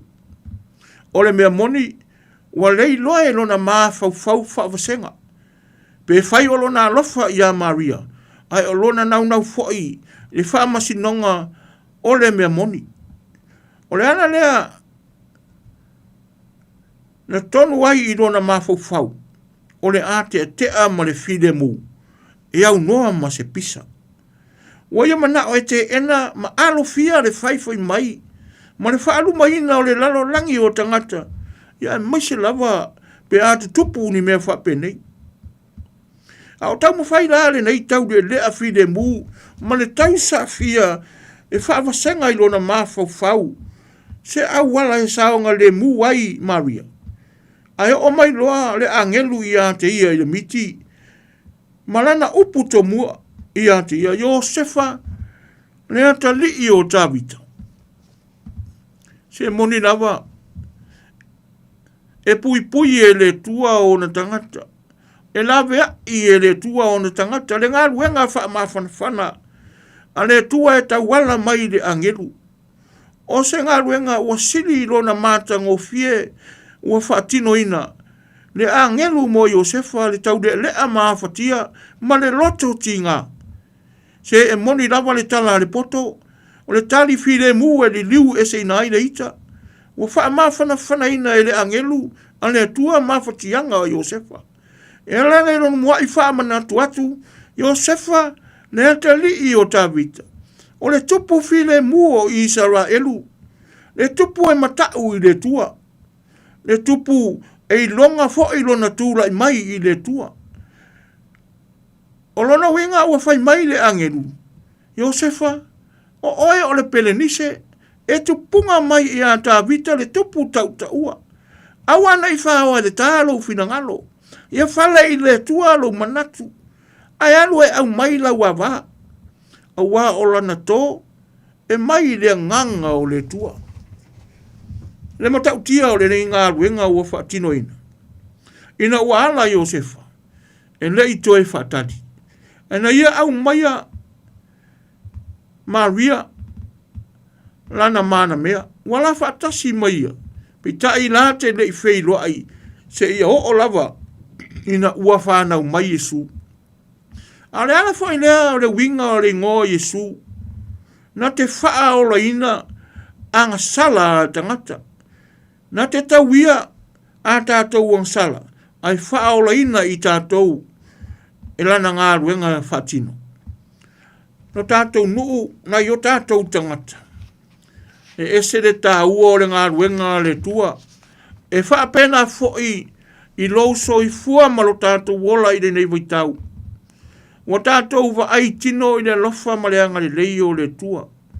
I lo nā lofa ia i tātou ma tātou whanau. Ai mai se lava o Samoa ma si o tātou o te nuu e i titi le whaafanua.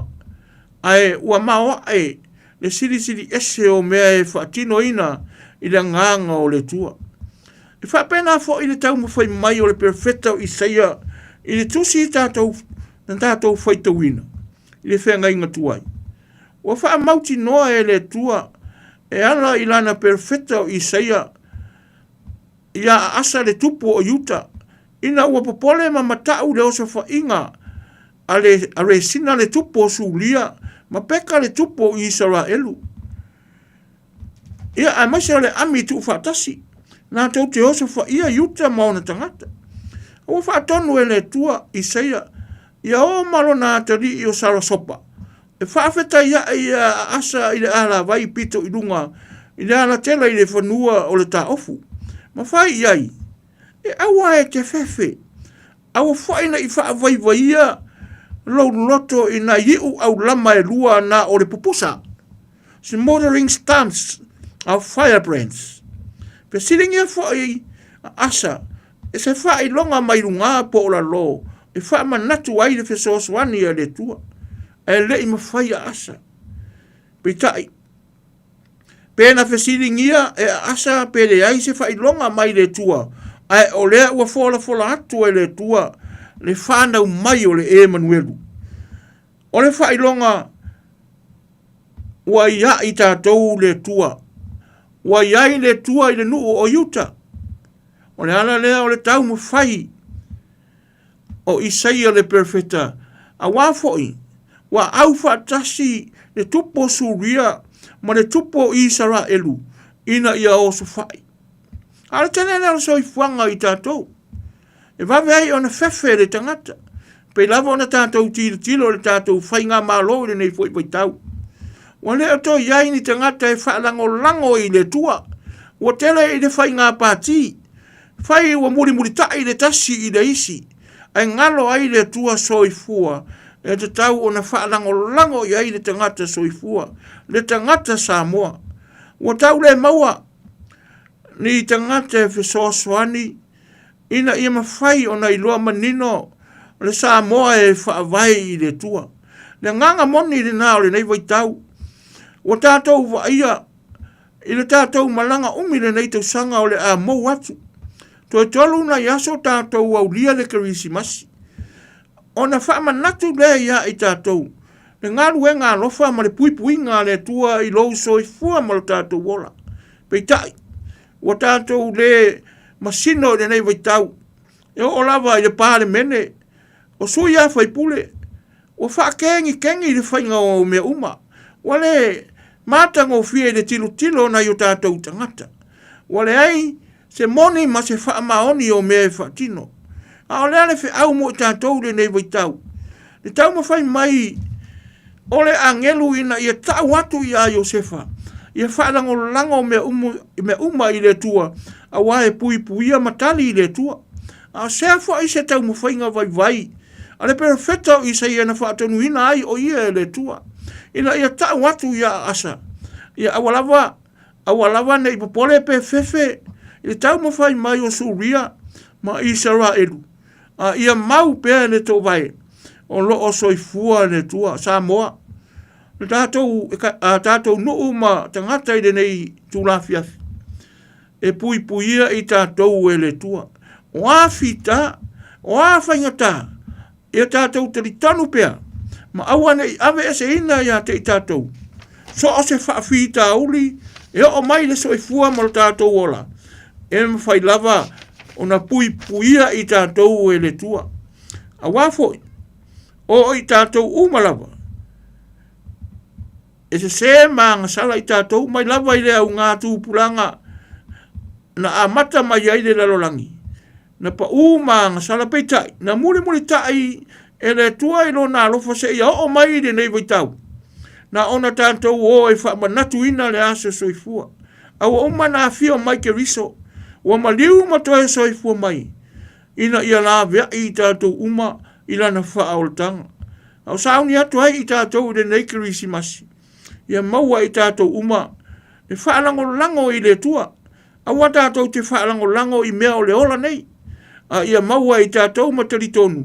E pui lo tau soifua ma tātou wola e le tua o le na whaia i tātou.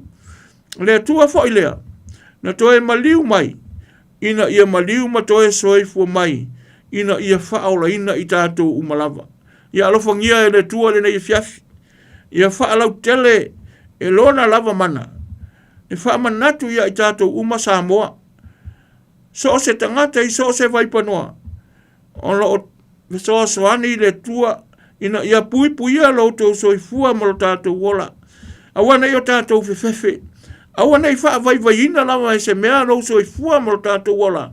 Ai tu ula tātou whaalango i le tua. O le tua le nā e manuia ai o tātou whaiva mo tātou tiute.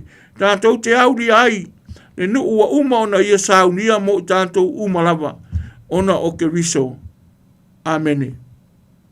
Ia tātou whai u i le pese o saunia.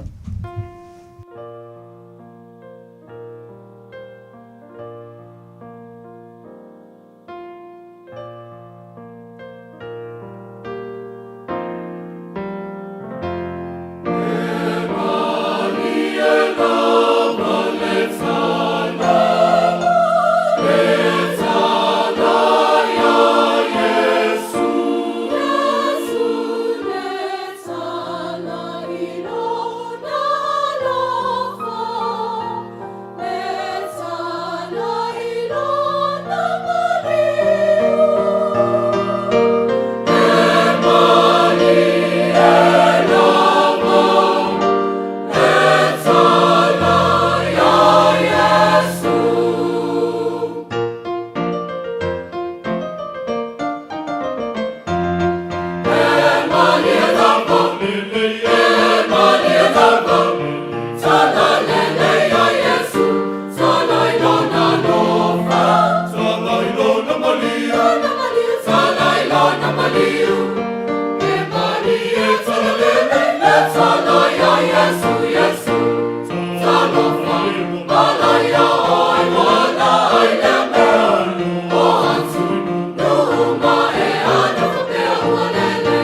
whanau o Samoa ma le lalolangi atoa, le manuia ma le file mu ma i lau fio tama, le lofa tu no ke riso, ia whaasalafa ane i a ilantou o whaalongolongo mai le nei fiafi.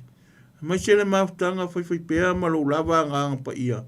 Ma futaina i mātou umalawa nei fiafi se ia o i le whaavavau lava. Amene.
se ia o mai.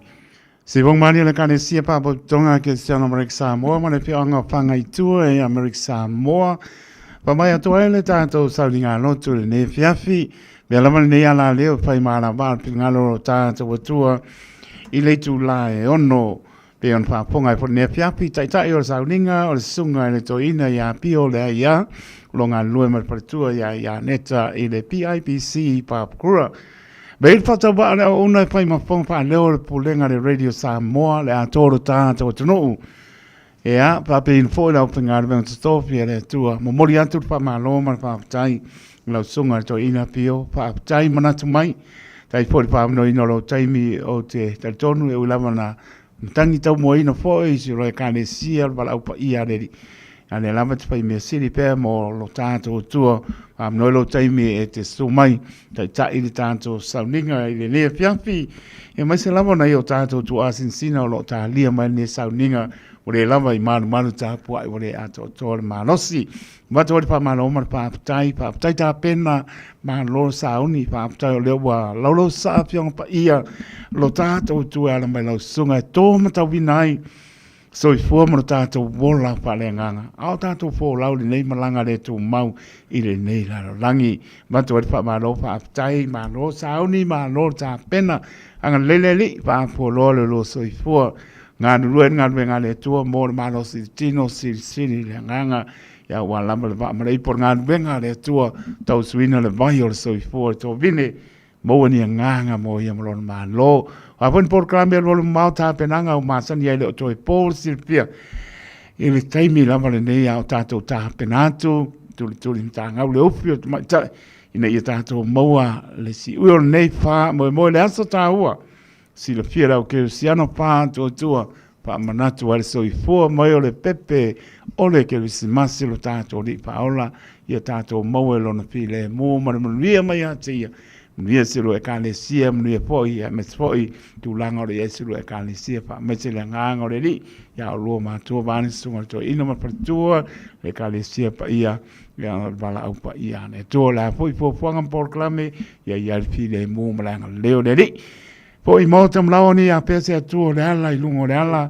le atu so i fua pui lo so i fua sunga so ina pio pa tau no mautam lao lo ai man patoma no falo e mesi ru e kanisi o ta po i o fai ba le fiapi sa dia le li foi se lao le tanto e pelo ai man mia tele le si masi ma tau sa po sunga so ina man patoma no falo ya mesi ru e kanisi ya bat le am no ya mure po ina no anga ya ai ngol kismasi pe po tau sanga po ya masola po ngalong pa ya le tua malanga pa lo sunga to ina pe o tai lo sunga le wa sa roi le to e se stala na le nganga ore fa manu ya to kismasi male tonga tau sang po i nei wa no mo mai ya me se lava ina ainga ya o sana lo solo i nei fu atino un po velava e o te ele nei fa sa launga man wil Christmas mal tau sang fo ai nga uma ya ina i fai ona mau e tātou le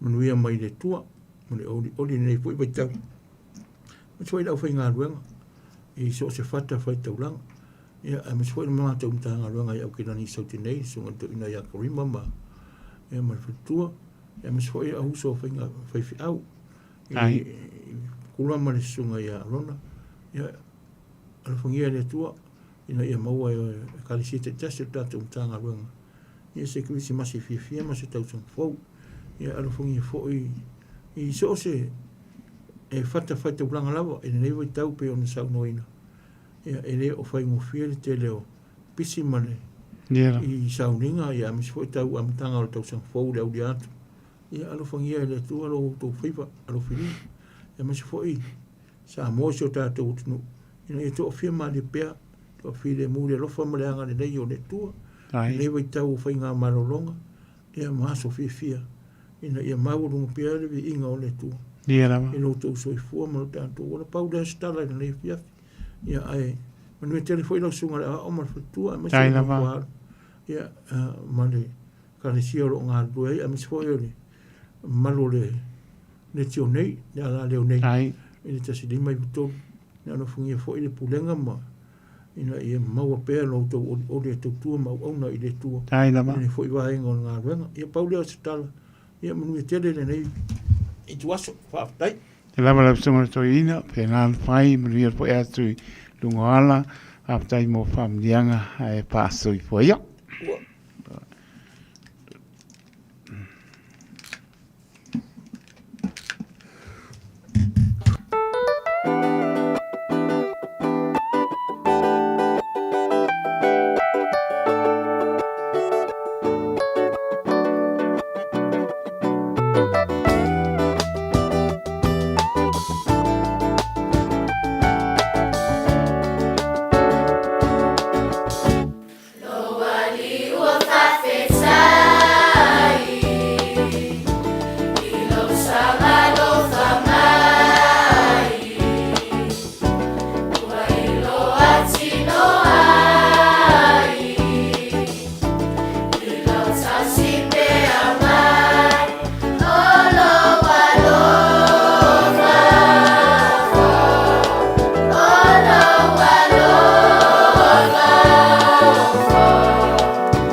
Hana whanau, au malo ta uola ina nei mamau. Pese o sana, aleluia, o whanau mai o le tama. A maina i sau pati, o mai le Christmas.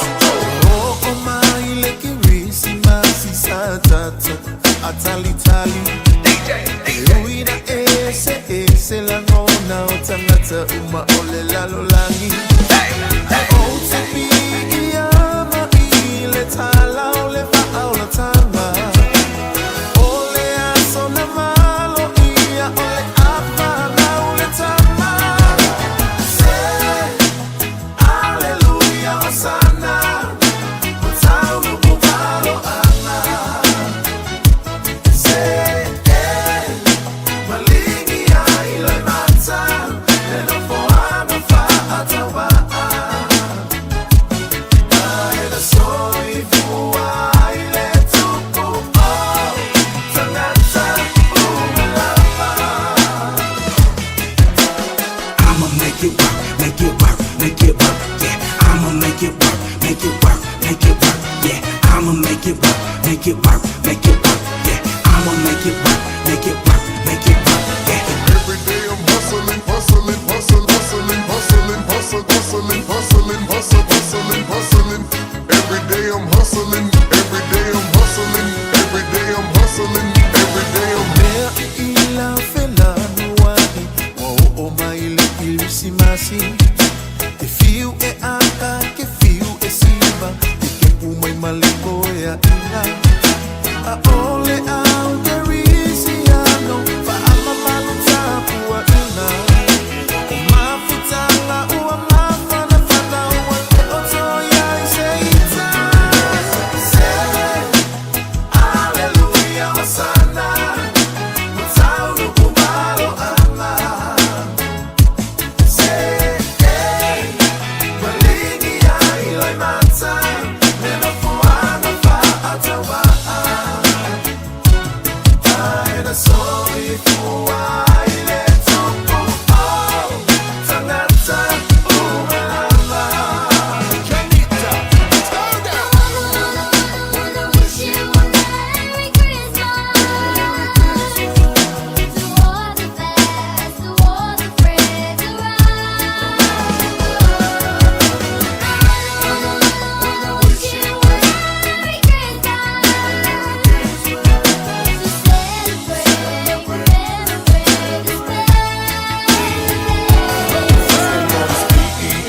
Beautiful time of the year, Island Christmas, lots of good all of the children opening their presents, Mama and Papa sharing a kiss. The whole of Lima will never be a miss. Everyone dancing and singing, all of my people from Mafia to Brooklyn, North and the South, they're singing aloud. I wanna. wish you a Merry Christmas. To all the best, to all the friends around the world. Wanna wish you a Merry Christmas. To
Sepa Maria le PIPC mai minto sine Australia wo fia vivi. Tani tu lai mais ruono minute wate ali tu lai fitu i le tautua de Radio Samoa sulima e matoro a mo manatoro manuia. Le mamano le tātou tunu o mapu atu i mo te malawa mori whamaro ma whaapatai le atoro tātou tunu i la tau sa whamaro losi tāpo inga ta sia le asolo wa penanta to mana tunatu file mu pea i le lofo le li tātou tu mana tunatu file mu lo na lofa ia sa uma ia le sa tātou tu lai ai tātou sa mani le manu tāpo ai tu patasi o tau pinngano mo tātou roto mo moni le nganga o whaapatai o whaamanu o vi inga i po i le atua i mea sili na tsau nia ilo toso i fua mo tātou wola tōna e atu le vai aso mo na lapa singa le ulufafo mo le ulufane nuia me uma ia maise o le lama ua tuli matai tā ua o le aso pa i o le neitau sanga e whaamanatu ariso i fua mai le li whaola i su ke riso le pepe o Christmas whamalo whaapatai whamalosi tāpo inga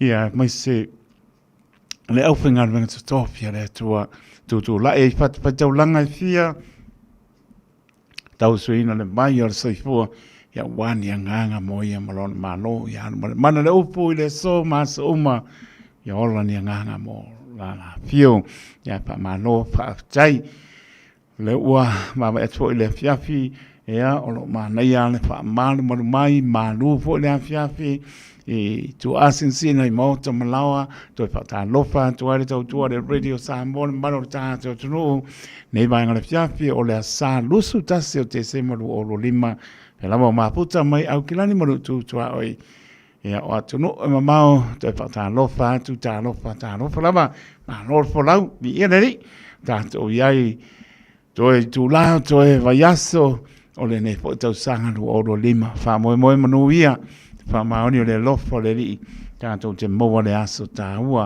ia whamalolo pale malolo nsai whaapitani whai talo mano le tunu tu asin sina le upangarong pa ia ne tua ia baise le whiangai o le tunu ui i ngā nuenga tama whanau sa moa i le tu ma le tu o ke rope o lo ngā nuenga i whamalo whai talo ia le li whamlia le li tātou wholonga whai o nei tau sanga ka tala bantu ia Rachel Sipa mai Cleanliness whapepo ia suenga polo ie ap masanga lo maputa mai Samoa sina leo so tu atina ia pepo ia tesa sita ha tesa ia ainga manola pa tai tainga vai malo yo pula pepe uso lo patu mo lo male palo pepo ia le au pepe Howard Swoka ia manola pa tai manola tro lo maputa mai lunga le apia po linga ia malunga o le YouTube channel. So pa manolo tātou ri Yesu ke riso poroman pa tā lofa atuai tātou proclame o ase singa i maota ngā sengase. Tā lofa atu i maota ngā sengase i au kirani manu tutua oi o tuno e mau ia pa pena po i maota mlawa lo pa tau to lia manu le tātou tuno ia lofa te le atu proclame tau pa i uru neto sang ia tā tono le lofa le le singia i lona whaamaoni, lana whaamano longa e mala awatato, tani lava i lona ame, tonu mo lona whaamaoni, i lana whaamano longa o pa iatu, pa iane, pa ipo, maua tātou malosi, tātou te hao ngā mo i am lona pingano, o lofa tō tua, e te malo noi, o atu lango pi tā, mpang tā, ti ngā ora tino whianga ia, ia tā tonu o whaamano longa neri, tātou te malo losi ai. Lofa te leatu proclame o lofa tua e te malo loi. Ta wione pe senga o vi inga o tātou tunu whai mawai malua e ta oto ai i oti ngai lunga lo moenga so se mauta ngā sengase mauta mlawa lofa te leatu. Ta lofa atu Christina tanu wasa lofa atu sis mwia po i o toi merpone ia me sve opo anga po ne pia lofa te leatu Christina tanu wasa.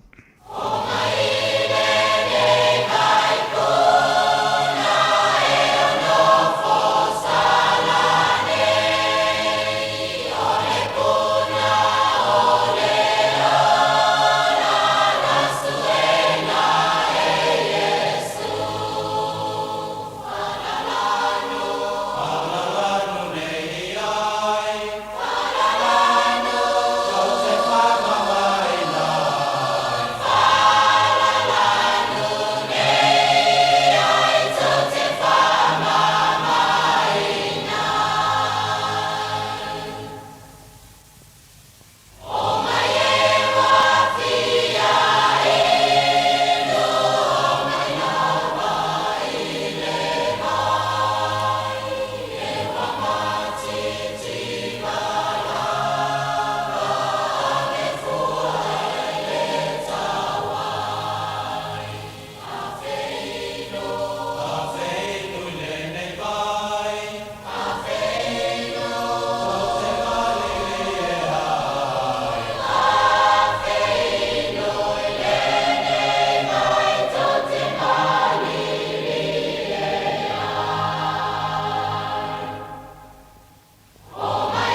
whaafia mai ali I fō mai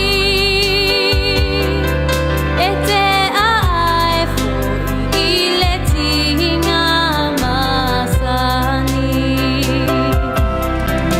Iesu ua na oe Lo'u nei toi whaamoe moe Ua o usulu whai atu yo a ao alofa Iai mau I lau whaamalolonga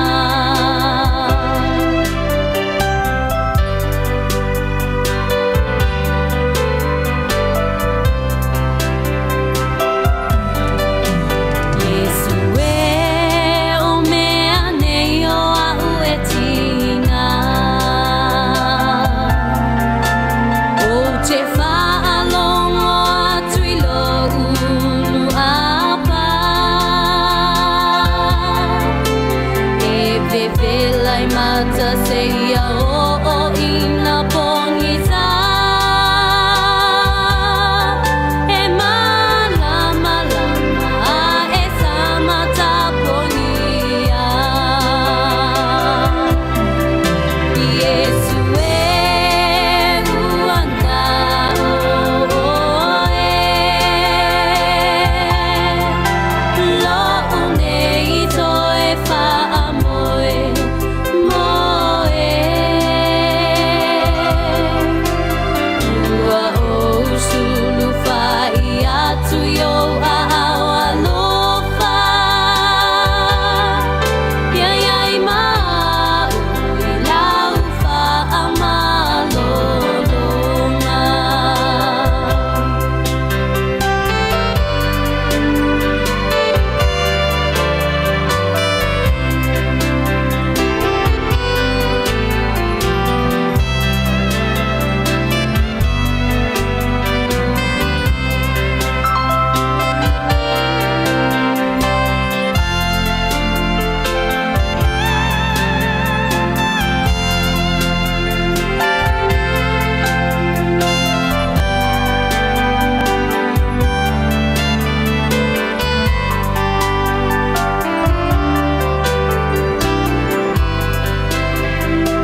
te pese mawhawhetai no alofa ua e manatu mai ai mai o le tu sa o kolongai losu a whai Yesu o manolo ai lo atu ai o te pese mawhawhetai no alofa ua e manatu mai ai o mai o le tu sa o kolongai losu a whai Yesu o manolo ai ko loku atua o le atua whai mawenga e malolo ai e ua mapatia i awenga e awala au ma le whatua tua i losu a whai o loku atua o le atua whai mawenga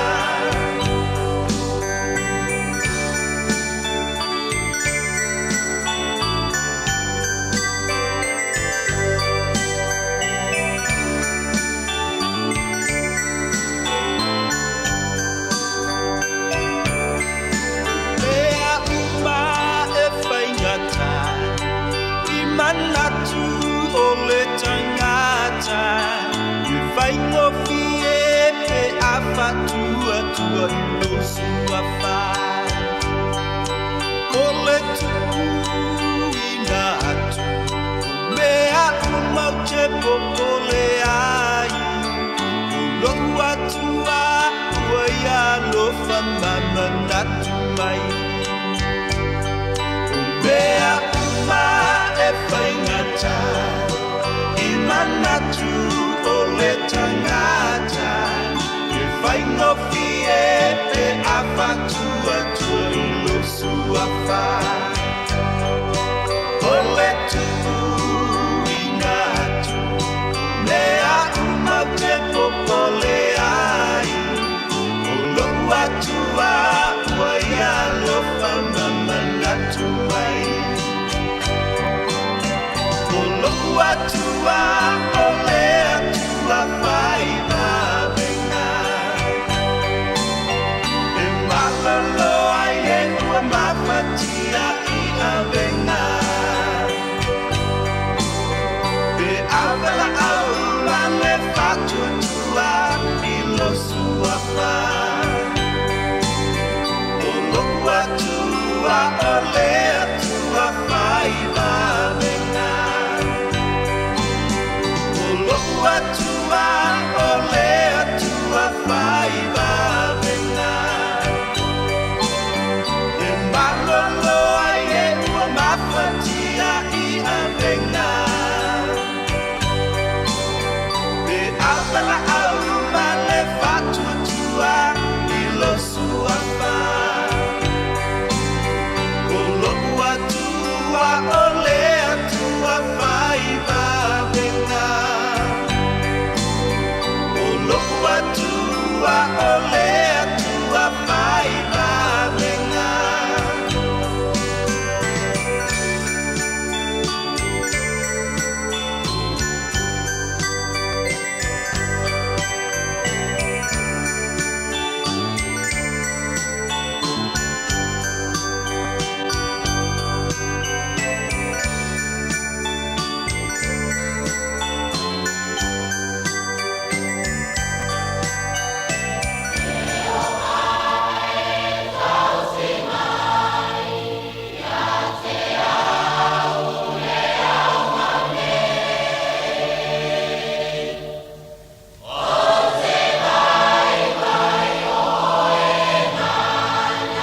le ie tausi mai. Se pong mari o le anga papaya o ngā mai si o tātou turo Samoa whamai atu ai por klame wasi singa I mōta ngā singase. Na wano pai atu wio pesenga o bi ingoro tātou tua whai mabai malua e ta oto ai lungolo moenga mōta ngā singase mōta marau o sila pia le li me uma. O ia lama po mai o po mai. Au lo whātou tua e te malolo ai. Mole so fua le na po sa mo moa. Swa bonga tātou po klame wasi singa I mōta ngā singase. Temi tole mai surono mi ruta ona tāna le tula manu tāna manu. Ta tono ni se por klame o le wa whamai a toi po I mai le tau sangpo. A wawi mai por klame manu malole o pumoni. Pasta titi sare pemat pa toi a tani o la teina le tula manu. Ta tono tau lungai le tau tua le nei po. Ta tono manuia le manu tātou tono o mōta mlawa. To moli pa malo ma pa tai. Pa malosi tāpo inga le nei aso le bi inga po I le tua.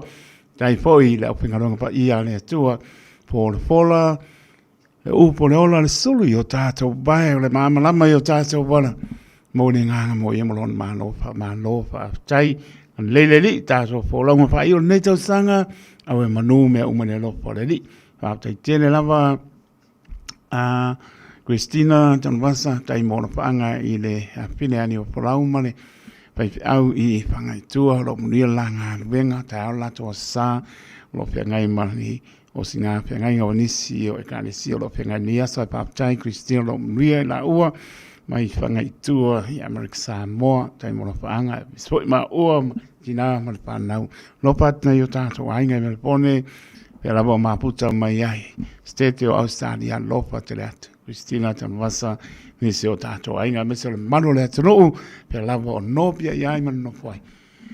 Mawes ke risi masi pi le mo sau sanga pou manuia mai lo tātou atua. Sunga ia tui vai ke risi masi fia fia. Iai, se wo ia tui vai ka mare maasa po e ngoaka o whaipoiponga iai o asa soifua so tai tui vai. Langa pese lea, Chris Masi pia pia. Lo patu uso, malpatua manupua.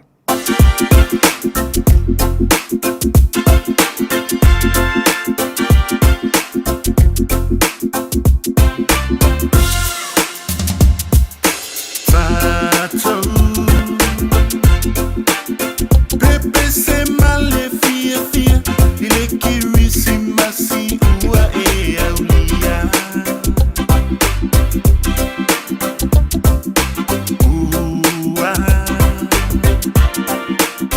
Wafana maile lave ai o Yesu leli io le filemu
Mani ole kani sia PIPC mai o tara ina ua tula mani tazo tai le ua tasi ni minute ona tara ole tula e manu le bo ta pe mai sunga ya pasa titi sale pe mo fa tu ya tania tato proclame le ua tu mai luma no ni se proclame ua fa mai po ya umana po le va be mai luma proclame va be po na mano lo ya sa mora tu pele sme ya pa ponga tato proclame manu malo le pone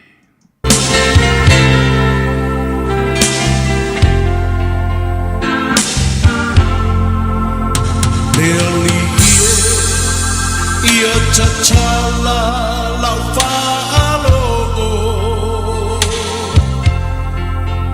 ia matala whai totoa olo uloto sauni e talia le pai mai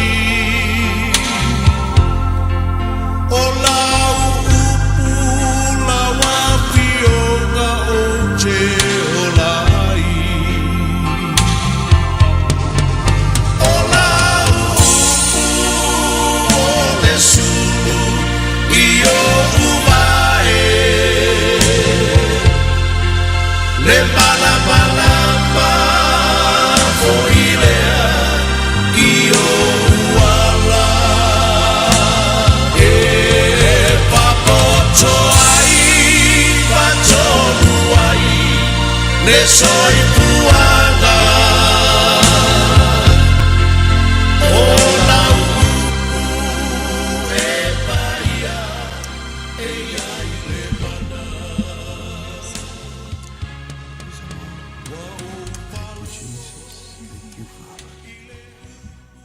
Wonderful Savior, wonderful Jesus. Hallelujah, hallelujah. We worship you, Lord. Thank you, Father. Hallelujah. Hallelujah. Aulia me fulinea fiafi. Matango fietama. Mantu wau dia mai fuli nea fiafi ta mai lo alofa tuno. Muni atu alfaaftai tele tama.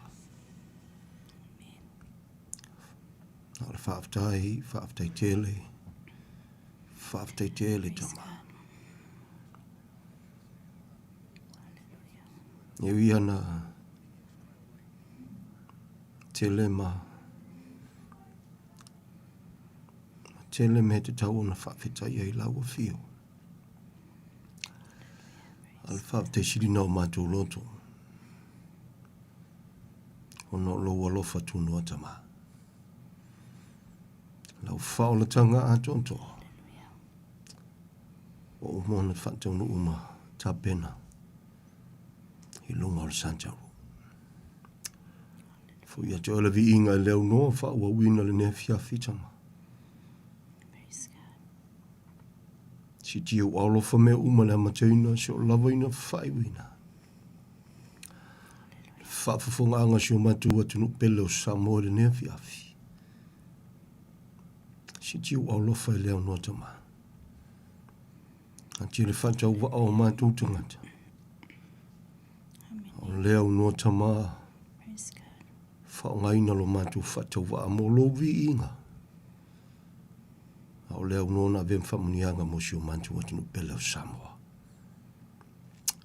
Whawhilo isi manaonga whamalia isi ngā lala whasau loto isi loto mawhatia. Si tieni a venga ngau siani amo I le mana o lau upu I le nea fiafi. Le ngalua lo wanganga pa ia. Sidi o wala sidi a selo walofa tu noa tama. Lo fina ngalo lofa e whantau nuwa leo le loto le tangata. Marupui e manto umai o ao lofa whaftai ma le mauti noa e le foi fua foi le nea fiafi. Ia vi ia oe whawawau. Tu mau ia te ole inga. Nei maso uma. Ala ia te o ia sul whaftai tele le nea fiafi. Amen, amen. Thank you, Lord.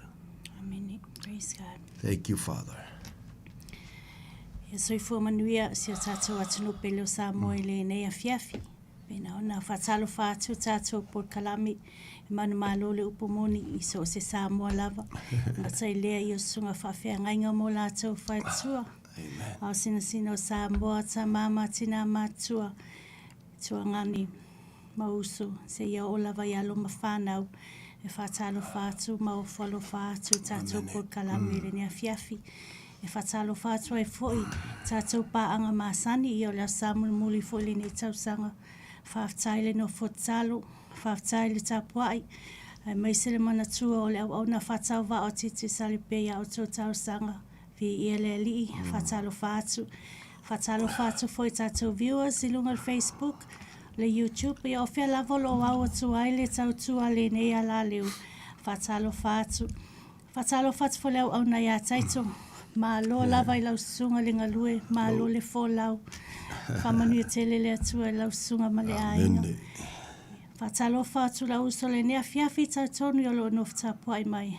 Malo le nofu tāpua I malo le alofa I le atua. Malo le nofu talo. I ona la sila lo whatalo whai le nea fiafi e le sunga ia titi. Ona o se au na whatau wa o ia. Tau tonu whaunga mana le atua lo maua I pe lau sunga malusi. Tau alanga le upu mai la fionga pa ia le atua.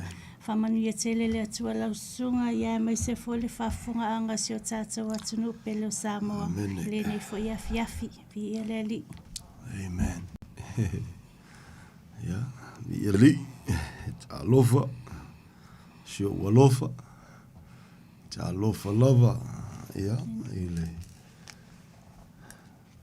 Whafunga anga Samoa. Ni fo ia fiafi ia mai tia. Amen. E ona tūlanga mwhainau i eise tā whatalo whawhata wa. Ia, vi ia leli. Malo fwoi whamalosi. Mai tia. Whatalo whawhoi de fiofi. Praise the Lord. Koe viasa. Koe kasi de la saua.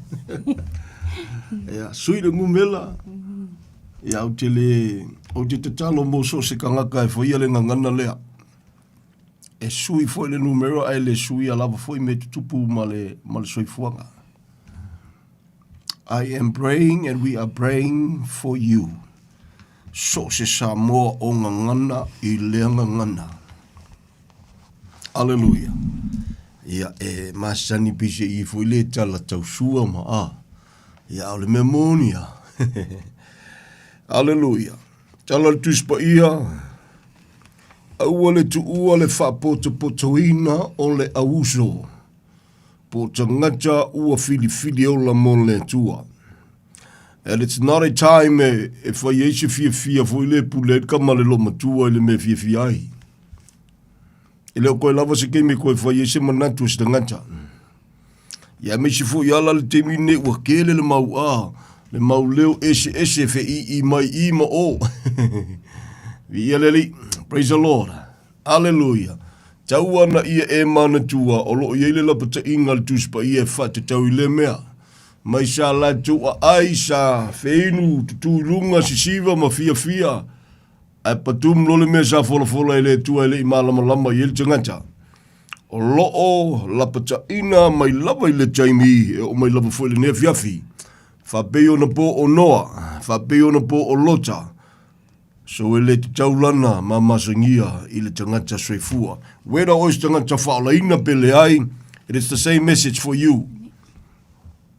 Bau wale se senga o le te whalongo e te le whamaulalo lava mtalia Yesu to some of us.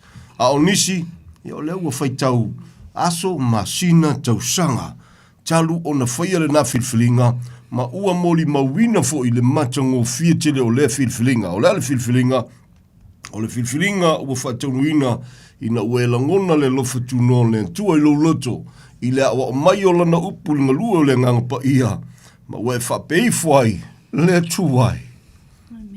Whaamangalo lo tangata angasala.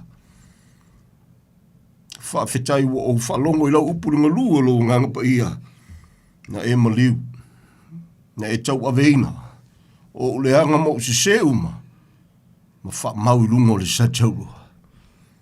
A tafe mai loa lofa tuno. Ia lewa o langona ina ma o filfili o te olai, ia ma au nai, ini yaso te toe. Praise the Lord, praise the Lord. Ia leri. Tolu fitu tasirima iwa tolu numero mwhaina e wala au ma iaipe awhai e te mana mia. Se fe sosoani, ale tatou polkalame e manu ma lo le upumoni. O le awhanoa o le whaitutoa na tampena na talaina le tua mo Samoa au. Whapitoa mo Samoa uma. E au na male whamaulalo ona o le alofa tu noa sili ese o le tua. Via leli, ua ta whaitau mo ta manino i le upo le tua mai lava i le amatanga. E le oli liu o ia mai lava i le amatanga. E le o nge tangata o ia mai lava i le amatanga. E le onge vi inga le tua mai lava i le amatanga.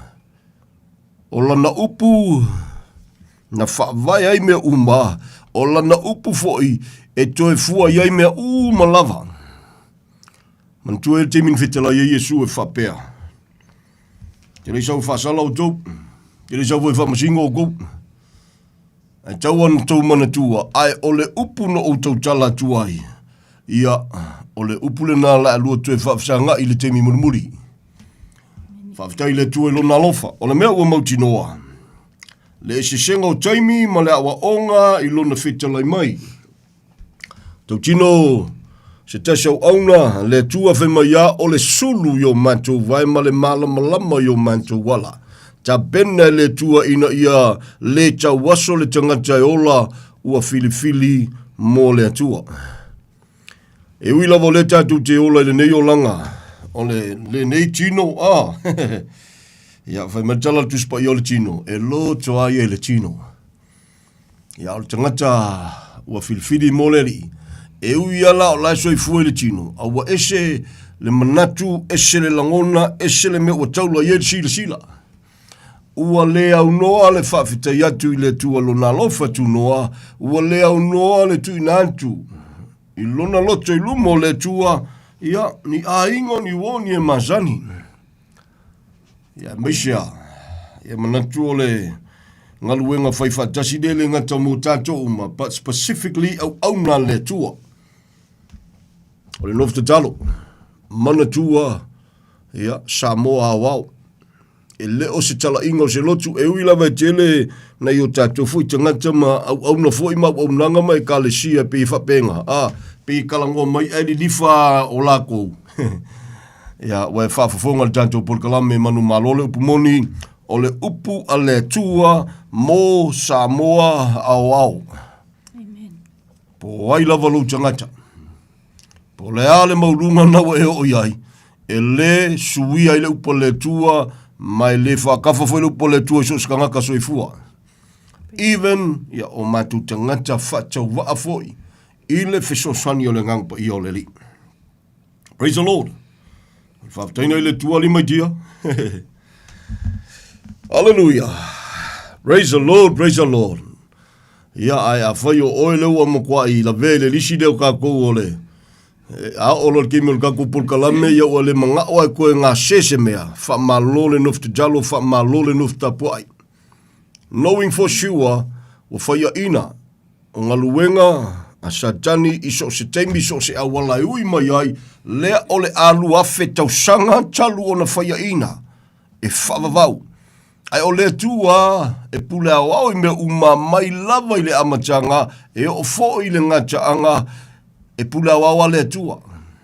Ai o lungo sa tau, ia nam toa toe sio lainga, ia e maisia, ia ua malama lama i Satani lona taunuunga.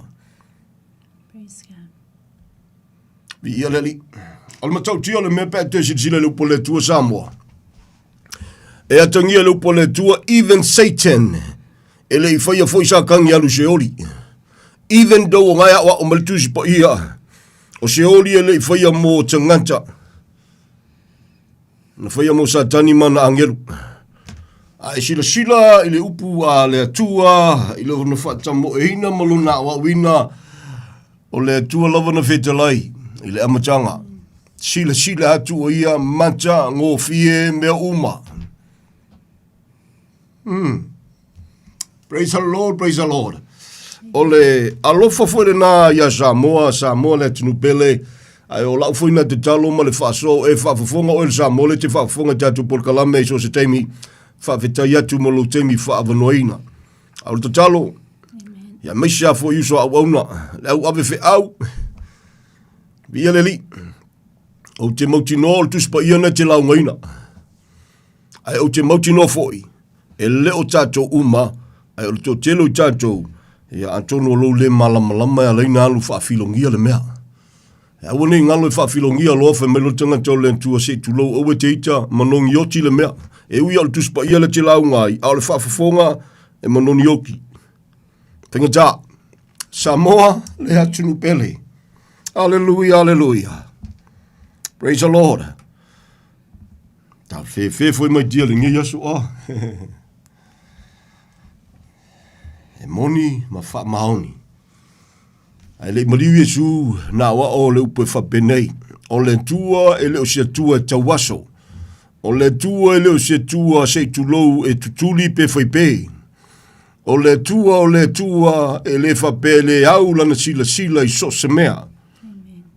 Ai ole anga sala ua vai le tangata malentua i sesi whamtalanga. E le fia le tua i le anga sala. E le vi ia i fo i le tua. Praise the Lord. E matau tia le mena tupu i lungo le Santaulo Samoa. Le atunu bele. Hallelujah. E uia o ia na whetalai.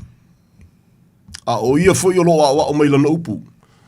Hallelujah, hallelujah. E o ai le tangata anga sala, e o ai le tangata i le afiafile nei ele i o si falsanga ke le ilo fo Yesu pe le fiakalia fo Yesu. Na no tu e fia whamanatua ia Samoa, wao so se Samoa whaafafonga fo le ne fiafi.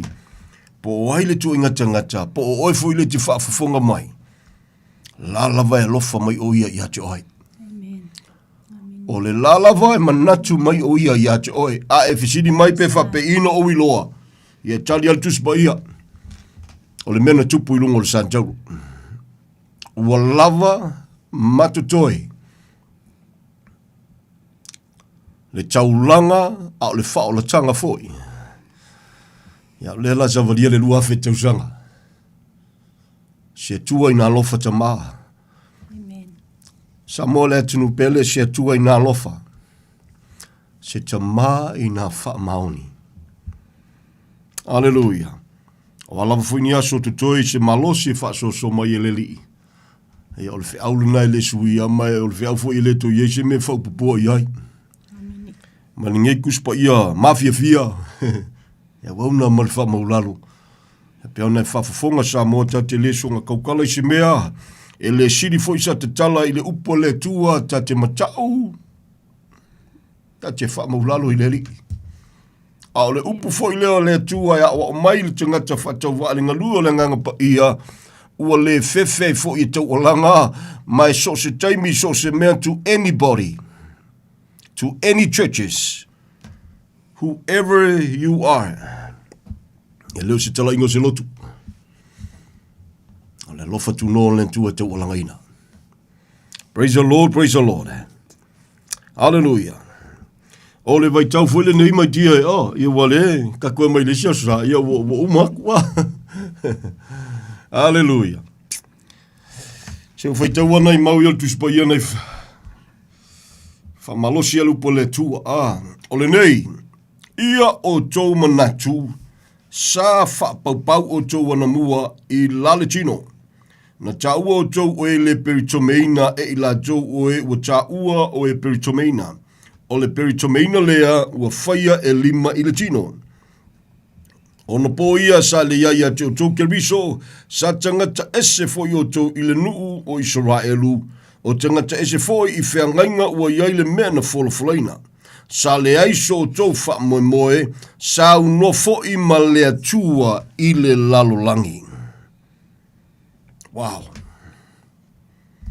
A ona po nei, ona o keriso Yesu, o tau e sa vava mamau ana mua, ua whaalata lata mai ai i le toto o Yesu keriso. Na tuol whi aule mo ne fia fi mai dia.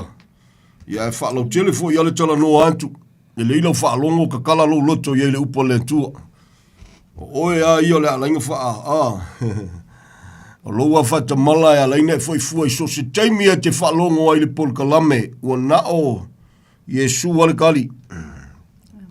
E manu malole upumoni. E le fua foi ma, fa pe foi nisi foi o wonanga, fa fetai le tua, o ai le tapo inga, o ai le wonanga, o vi ia ile tua, ona o le usita ia o le tua malana upu, vi ia le li o tato umana. O lo te talo atu foi ma manatua tu o tau, e manatua foi ma mautino e manto loto na foi te talo ma manatua mai le ne bito. E le kurie se kasi se kako fa malu ka ke a wongai. No, we don't have to. Ai mauti noa e tasi le tua lo e tapua iai mo tantu tapua iai. O le tua na whaia me uma whai mai paulo le kalesia korinito mai e uia na ta ua ma tele e ta ua o atua o le lalolangi nei ai kasi a le tua na whaia me uma. The one and only true God. O ia leo le tua na ia whamanuia ia pera amo. Isa ako ia kopo le paia o Israelu o ia. E le ngata ia i la tau whawhetai le la lua whetau sanga talu ona whatau nuu le ua vea o ia maulu o le kalesia, a vea o ia maulu o le ainga, a vea ma ia o ulu o so se tangata e alofa ia teia. Ia e se lolfa sa le whakamo enga malpulkalame le tua i te tonu ainga. Ia le li. Praise the Lord. Tonu e kalesia. Ana mea foi e maali e lota loto inisio teimi mai tia. E de fi whaalongo le lalolangi. Ai le uloa. O le polkalame le tua malupo le tua le ranai. O le sistema le tua le ranai. Vi ia le li. It's interesting se whaafonga Samoa. O le memonia. E o ai le lalolangi. Vi ia le li. O le se sengau i le mele le ta ua o le lalolangi. O le lalolangi na tatou iai ma le lalolangi foi na foi e le tua. Ai o le whawhita auli ua le surrender le lalolangi i le tua o le na mai alofa mai. Ai ua se le leo e whalongo ai. Le leo a leanga whasese inga lulu ai kangaka. Le leo le nā leo o mai lava i le so. Praise the Lord. Praise the Lord.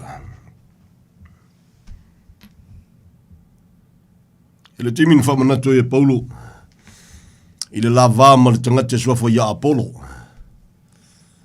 Whamalo se atule le kalesia ma whapea antuwa i o maua ua nani au auna i maua nei. Ua alai na tau pupula o tau mata. Ua alai o na tau malama i lo na lofa tu noa. Ua fuai na tau fili mo ia. A whamelitanga tau le tua. Ai uia i lea. Ia e whapena. O au e tuto, whasusu ia se usole na, ia o le tua na te whatupu. Te talatala noa mali te ngatau le tua te wha malamalama tili le meo lo whasoa mai ewe mai, e uia i lea. Ao maua, ia e whaatau waa maua pe ale aile na te whatupu. E fiu, e whasusu matoto, ale aile na te whatupu ina mamanui ai, e whainga taha. Praise the Lord. Praise the Lord, praise the Lord. Whamanatu e lolo tangata o le tua ma whapea mai le kalesia. O Yesu wa le tali o mea uma. Amen. Au nā fwoi le mataupule na olo whasua le tangata o le tua ma whapea i fo. Po au, po Apollo, po Kefa, po le lalolangi. Sau e lo mal whamtalanga le na.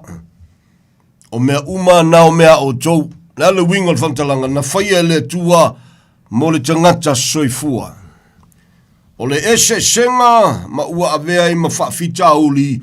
O le malamalama o le tangata le lalolangi na whaia o ia le tua. E te tau fwoi to ifo mau au natu i le tua.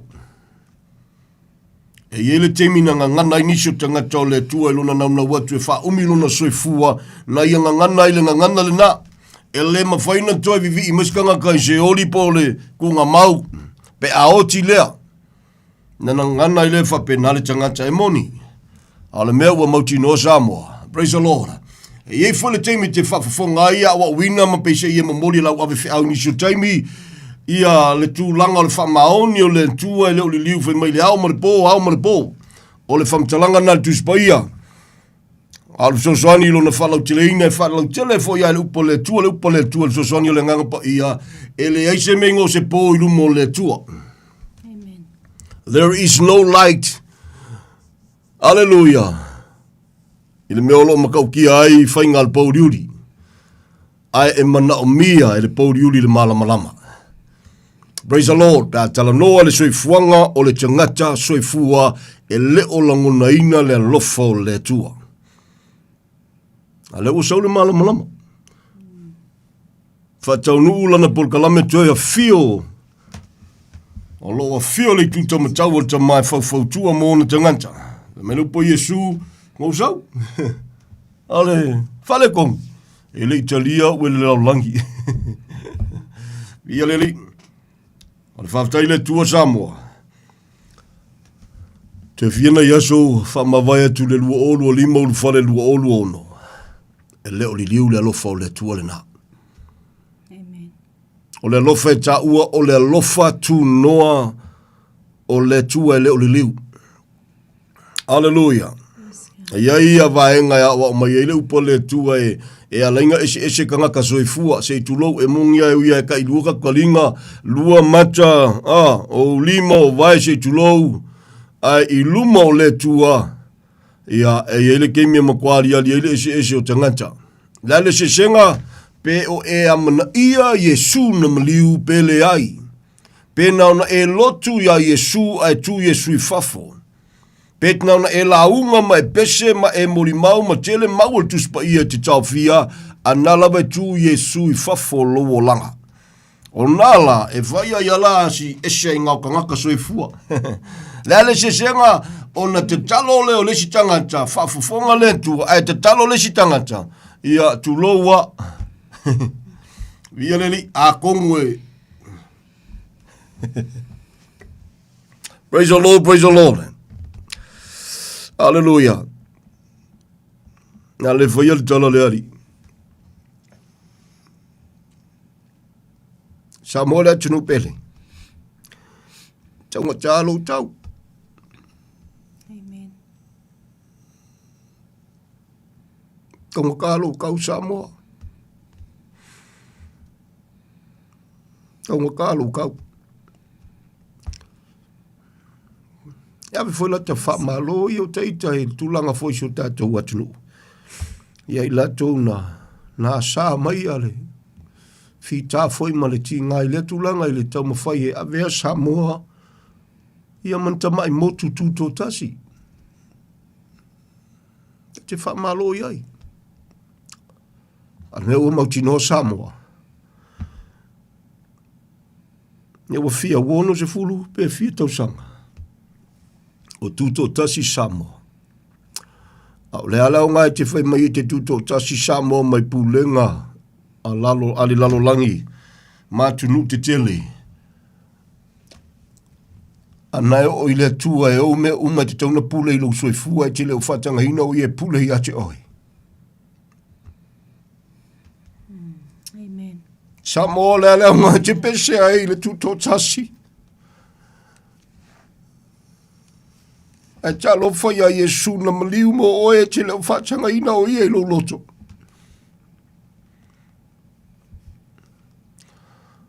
Le leo ngai te sauni e whai mai o le aso le kerisi masi na whanau mai a Yesu keriso. Whanau mai le whale o manu o tātou pepese ai. Ai o mai lava le nehi aso talofa. Nā lava e tūtū o ia i whafo, ma whaakimu i whafo lo loto nai tui. Fia maua seawa noe mafuta ia te oe. Samoa la tunu pele. Taunga tālo tau. Taunga tālo tau. Vi ieleli. Se tua ina lofa. Se tamai na whamaoni. Vi ieleli. Alleluia. Awa wina lupu moni le tua. Ya. El tala tu spa ia e. Ti sa loto. Anga luele nganga pa ia o le tua. Me tala tu spa ia e ti sa loto. A tala noa i le pepe le e. Tala noa i to tele uila vai leo tu e pepe o ia. E ti sa loto. Praise the Lord.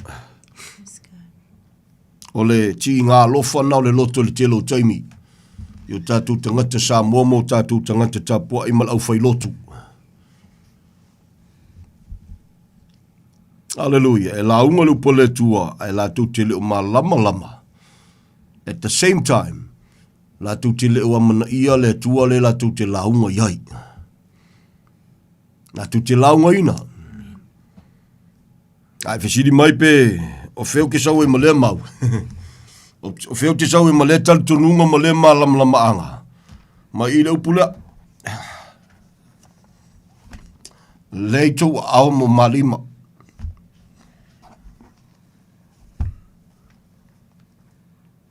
Alleluia.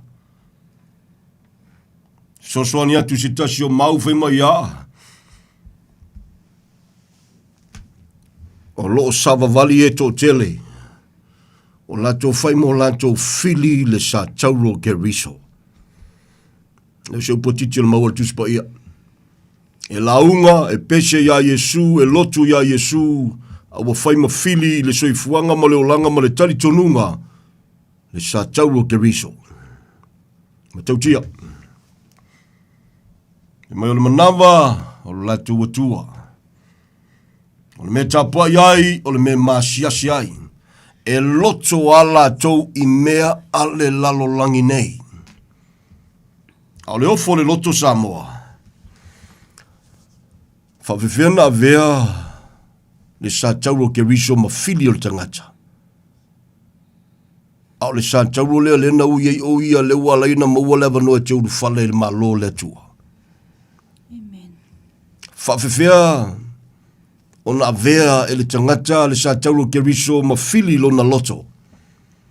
A le sa tauro lena ui mai ai o ia tau ave o tatou whale tonu mo tatou sisemo tatou lehanga uma. Whawhiwhea.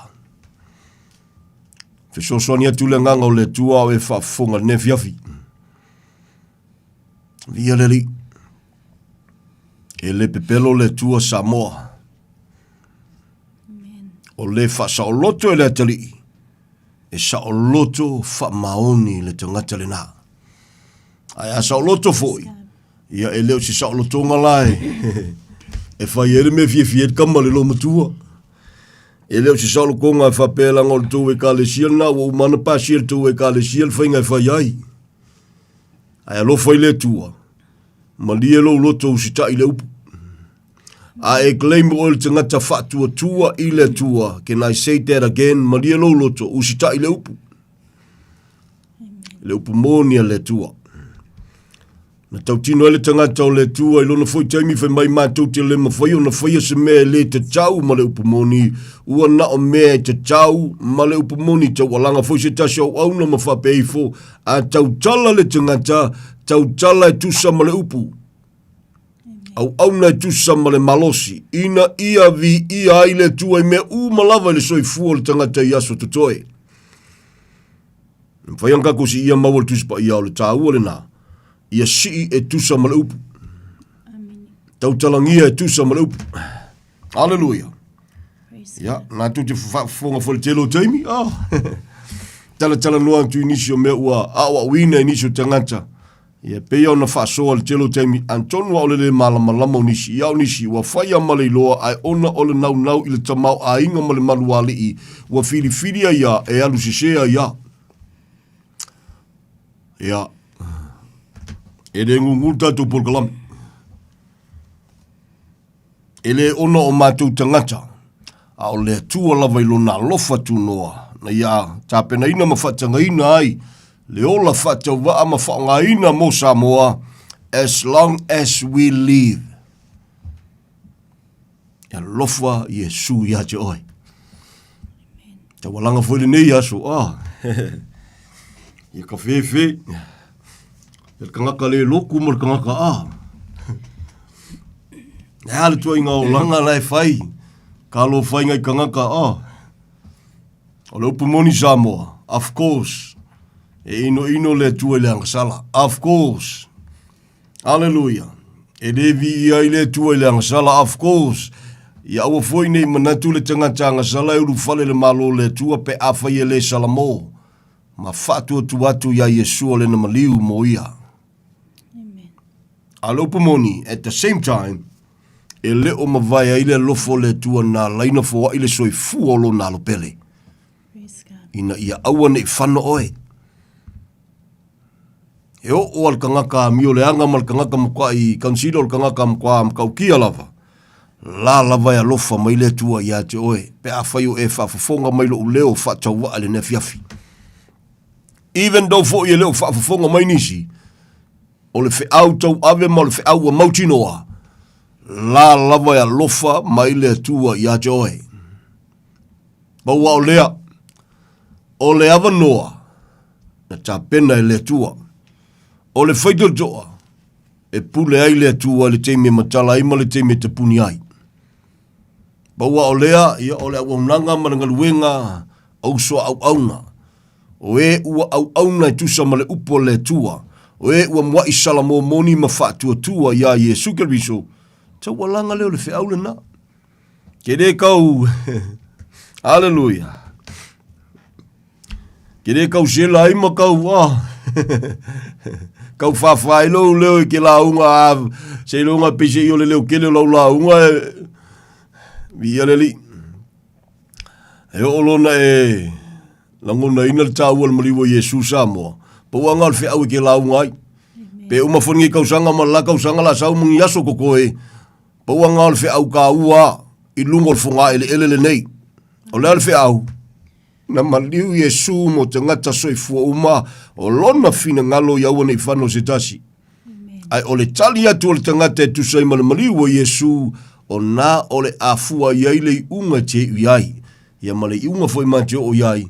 Ia whaftai le tua o le ua. Mo fianga iaso foi mangai masinga mai kausanga ua. Mo fidi alofa e ola mo le tua. Ina ua mua ia lofa mai lava o le tua. Ma wha malama.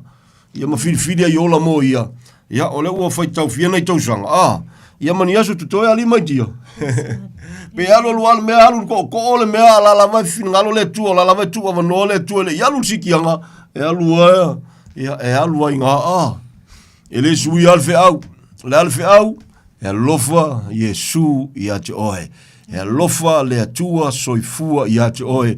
E ui ai ke le iloku e ui lava ke fai o ame ke le fia ma a wai foi kangaka ki lai kau ma peva kau pipi o la kokua nyau mea le o fai o lai ma fakia ingisi.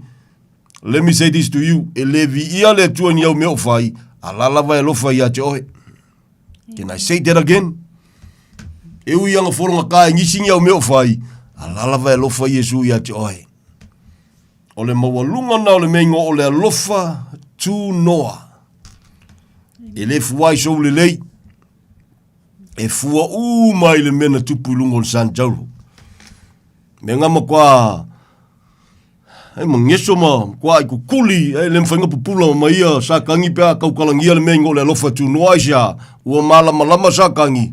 O la langa pau e koe mwhainga koe whaia. Ia isha. e leo se le leo le kangaka lea, o le leo le alo ko kasi o le tua na fua ilona soifua.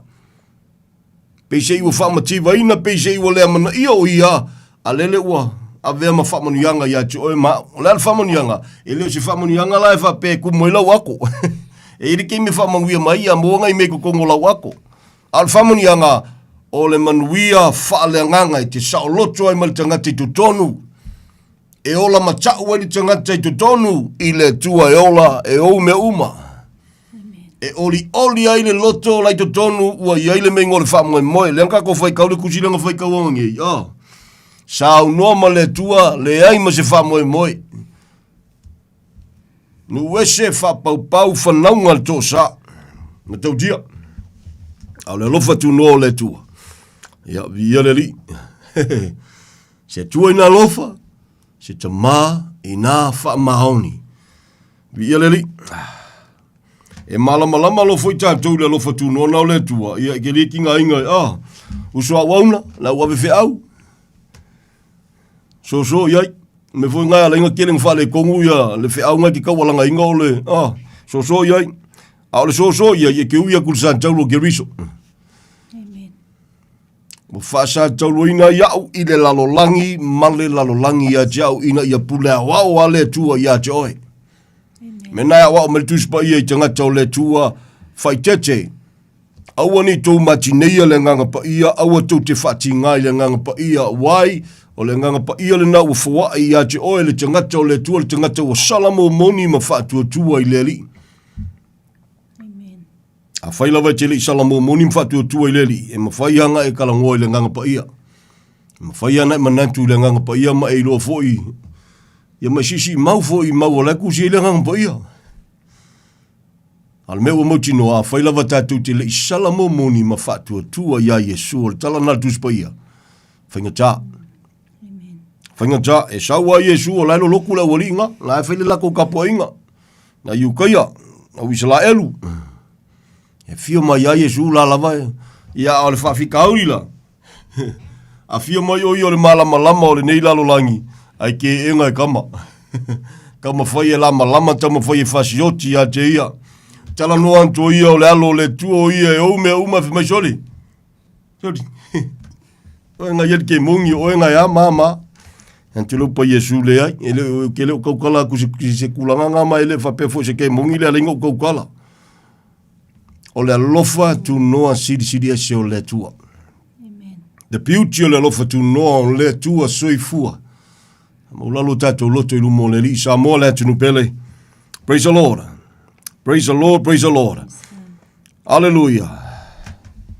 E fai wi se fam talanga ne fia filo to umil tatu taimi. Al whaftai ei le tua, Maulunga tele le loftu noa nao le tua. E ala il maliwa Yesu Keriso. A alu lava le lofa o le tua lo fasafua e umange e se le whaavavau e te iu iei Samoa. O le mea mua. E ke le mawhaia o nga blame se tangata e to atasi. Mai se lava oe le tangata lea ua e matua, ua e whalongo, ua e loa mawhilifili, ma e loa le mea te tauna whai, le mea le lei, ma le mea le lei, even though nisi o mea ki le malamlama ai. Ia lofa Yesu ia te oe. Ma tau tia na le tala le tuspa ia.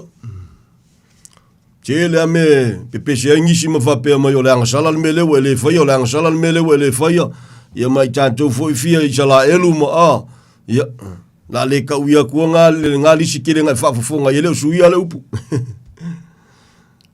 Kau whaafao kako leo kau la unga i ale. Mea le tua mai sala elu si awal fia i sala elu mal kere o whale kongo le mea. Awal fia i sala elu ma le akiringa ku Yesu i whafo i lo uolanga. Even though ngai ke pese ia Yesu mai la unga ia Yesu. Lava matutoele men tupu ilunga o Santauro. E lei foi se si meto e whaupopoa i el ke leo ngi kuspa ia. E peo na whasoa te lo taimi. E pei foi on tatala pele ava noa i so se taimi o tatou por kalame Samoa le atu nu pele. I would love to share with anybody. Po wai lava le Samoa. Ia manatu, ia pe disagree foi ni meo loa wa wina. Ia. fia lava tala noa, e de se tala noa oi, wa sidi se iloa. E pua leo te wha maulalo te i le tua ona o lana wala au, i le ola wha wa. O ia, na wha tangaina, na tāpenaina, ia ma wha manueina matu i lo loto le whe au. Tau bua wha i elku spa ia a koa. Ia, lai whainga ka le, e wha whonga ma te toa Samoa, ia te tala noa atu ma le loto e wha maulalo, ia ma te talo atu, ia ma te tala fui lava noa, so se vaenga le upo le tua ma le kenesi o le whalinga. Whakau waa le tangata Samoa. Au le whatu a toa le tuspaia. O nao Yesu na whaasa te roina. O ia na le tali o mea malava. E lofa Yesu ia te oi. Whaikangaka ngai au kafa. Sorry. E rei roponga ke lua whalongolongo whakasi maskangaka wafia mao ia au o lewang. Ngai mawhawhawa se mea kiri ai oia ngai ke leiro. E rei roponga ke lua lo loku whakasi maskangaka e fusi aku oia o le mawhawhau ke wa ai. Ke wa ai le meu ke whaia iau. Who knows ka ngaka whaia lo ainga. Nanga tala na tuspa ia. Even in our own families. Al mela nai mana i elementu pulungo le santaulu. Nanga le aso lea o le a tanto wangantu iai le manatu le toa tele o le aso na soifua ma ia Yesu Keriso. Ia pea na whasoa. Na ua e whafafonga o whaitau fia foitau sanga le polkalame ele sui alfe au. Ele iei se whamtalanga le tuspa ia ile mea o le aso tonu lena soifua ma ia Yesu. Ele fo isa o onga le tuspa ia o se aso te tau ona whamanatuina i aso uma po tausanga uma. There is no such teaching. Ai o le whawhetai le tua, e leo whasaina fo i tātou e le tua whapea awengi o kako whaia. A ia e whaia ma lo loto ia tonu ma sa o le loto e te whaia ai. E te whawhetai ai le awala na ui ma ia le tua. O ia o le tua e leisi anga sala e leisi pepelo, o ia o le tua e pa ia. Ai sa ui ma le whalo mangu. Ke lela le whale a onga ka ua mo tātou. Ke lela o ngā mo tātou. Even though ele o yesa o onga tuspa ia o ma ye tātou. Ia ma wha malusia tātou te amana ia pe wha tāwaina. But what I'm saying, o tala tuspa ia whima ia, pe tātou te ai, pe tātou te wheinu, o lea lava se si mea tātou te whaia, whaia ia vi ia ile tua, ona mana ia lea. Ai a whainge o le a whaini kisi masima mea nganga whakaua iau mea lofa e ku whakui, o, ai kuia sui whafoi loa langa, sei tu loa awe geika, what a waste. Mafia fia I kanga la u fai pisingisi. O e la ngona mai taita. E lako le mea. A whainga o se aso ngā le pāki ai ma a wakula mea lofa ia pai ma la whai even your own families whanau I mātua I whanau ka ngaka o le ekalesia ka ngaka o whea ma whea. A la lawe tu Yesu I whafolo o langa tele o amana ia. What a waste. E lofa Yesu ia te oi Samoa. Ai a e whaia la, a laisi di atuna, o talia Yesu I lauloto, ka ai a lala me reanga I kangoi, ka mai pese kis masi lua, yeilo vai mai whawhikai o ile tua, a veo e ma whamanu yanga mo sisi Samoa le kau aso, laile I loa lava, nai so ngaola ele nei o langa e ola ele se whamoi moe, ai a vea I la oe ma tangata e whamanu yeine lina tangata, e lata lina tangata ile tua, vi ia le ri, e mwhaino whapea antu ia te o te leilo atu o e maa lo lava le alofa ia Yesu. Ai awhai e le laka ngaka lo a inga po o ko whalwhengaluenga po whelava po ko ngu ia Yesu I lau meanga ke fie vai. Ia ele suir whiau na lava e lofa Yesu ia te oe pau au lea. Vai o nei te ue tō whātu nā neima e tō whātua ia ana e tū Yesu I whafolowo langa. Ele ma whaia lai la unga ma fia ma le maanga ia o whaia lo maliu o ngā lawe inga oe. Ele ma whai. Ele o au na umal telo o na nal sua I o mel temi o lo maliu e whaise moli mau maanga ia e whaia kwai lau keu kusila a inga oe. Wako si ia kwai ma povi e kolumale afa. O ngā maanga ia o lau la unga lamka fia ia alai oi ma se ori le ngangol kakale maliu. Whainga tale mele naa. E lofa Yesu ia te oi Samoa. Samoa le tunu bele. Ele se me koe whaupopoa e na mariua Yesu. Uso au na, au ave fe au so se kalesia, so se tapua inga, e le ai sesi au onga e tue whapipi ia, I le whamtalanga le tuspa ia. ia pe a faila na tu spaia le yo le malima nga fo ia ki oi si vanga ngai e sel ku spaia nga ia oi ia nga fainga kale nga malam lama me tan no tuai si vanga ngai e ol ku si komi nga ke fai ka winga ia no fainga tale ia e ui no fainga tape fa e sel tu sina te yo au ele sui al fe au e lo fa Yesu ia joy o Yesu ke riso na fa sa te ruina yo le tali na tanto malava. The only answer. The only answer. I le soi fuanga le ni tātou te iai. Praise the Lord. Ia wana ngalu. Ia vai ni afiafi matangofi. Samoa. Lo ua tunu pele.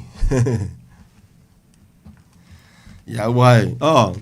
E monia, ia, ka zanga moki ngoa ole leo alanga e kire ngala ngonga I mafukanga, ele ngaka I mafukanga le kalesia, mafukanga ainga, emisia ainga. Ia avea ia le whanau mai au Yesu e koe whale le yangi mea kako wha ai ma kako le fiasi ai isi, ma e fia mao mai ai ma e, ma avea ia le whanau mai au Yesu. Ia nana fsosoani atua, fsosoani atua ia te oina te ngangana le ngangana na utitali tonu o le malama. Via leli. Ele ai. E de ye kako I le soifua mai o Yesu. E ye le awa onga tau ai awa wina I tātou ai le soifua mai o Yesu le whalo manu. E de ye kako si soifua mai o Yesu. Can you... e whafonga mai langona mai lota leo. Let me say that again. E ke dua le ai. Mea ngai ala inga, a whaia ua fia kausanga o le mea alea, ia whekangisi ama fusi ai le.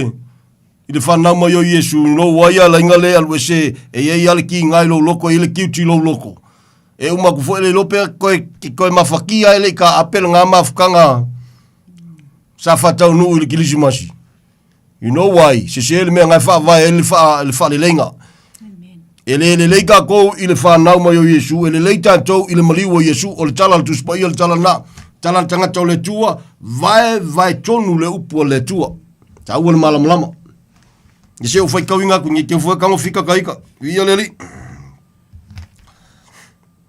Aona, po nei ono ke riso Yesu o tau e sa vava mamao ana mua ua whaalata mai ai le toto ke riso, awa o ia lava o lo ta tau le lenga, ua na whaia ia tasi e sa whaalua ia le ngā. Ua ngā whaia ia ai, ua e fusi a kwai, ua e fusi lo walofa, I lo ua inga, I le nguu le lalafanga I le kalesia, ua e fusi e moni lau fusi, o le alofo Yesu le ke fusi ai.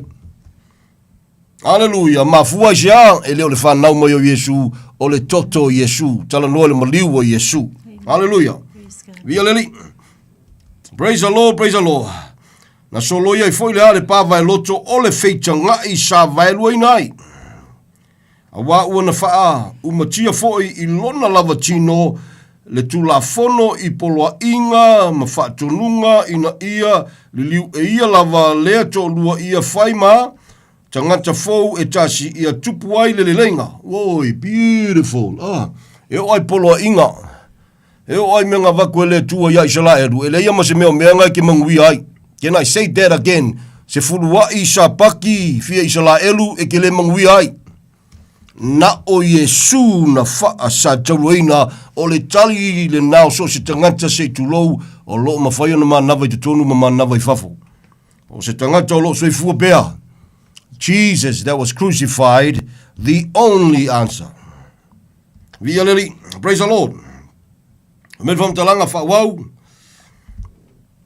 A wā wana ia whaamatia fo I lona lava tino, le tūla fono I polo inga ma whaatonunga kalangoi. Polo inga, e makula fongo, ngā waku e le tua ia mose mo Israelu, e le mo Samoa.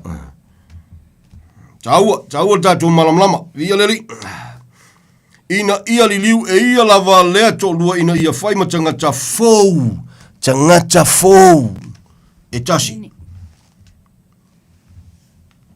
E once I declare le tua ua sa loto. E le pepelo le tua, lai polonga oio oi. A declare le tua tangata taua mio tonu furuaina ona lona alo fatunoa. Ia se whamon le pepelo le tua niana upu.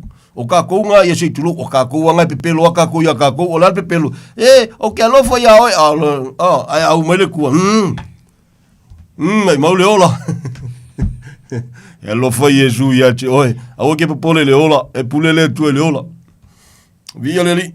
Praise the Lord. Ia se fai wak. Malo ale sai mai. Via le li. Hallelujah.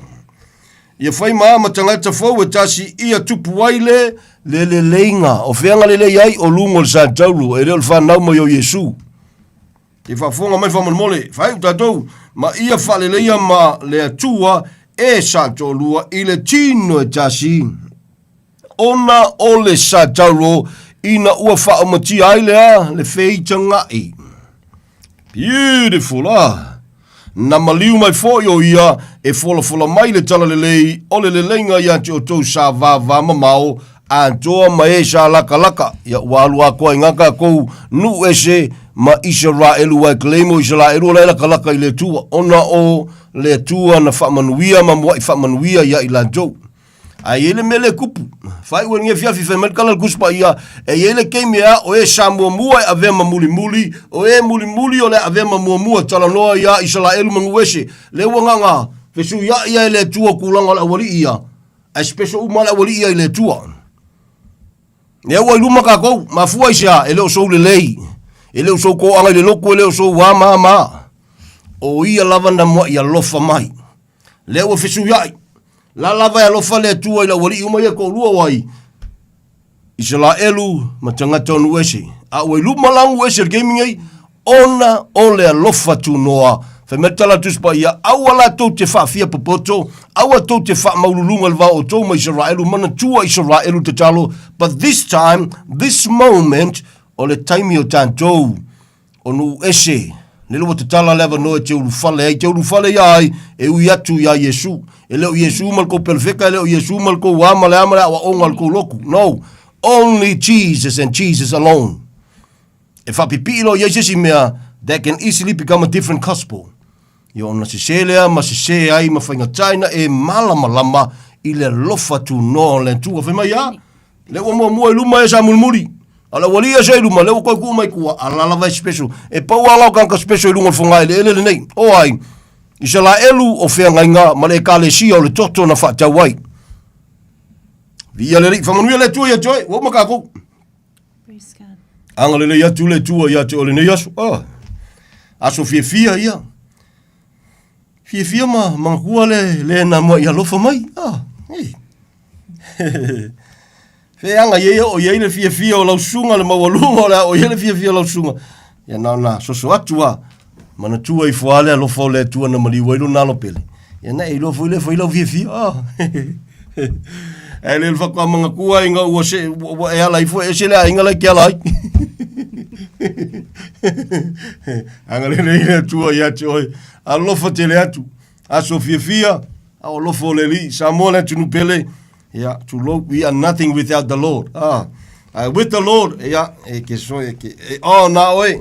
E vai kama kiki o Yosefa, whamangwia ele tua amakal whamangianga amakama ile lua.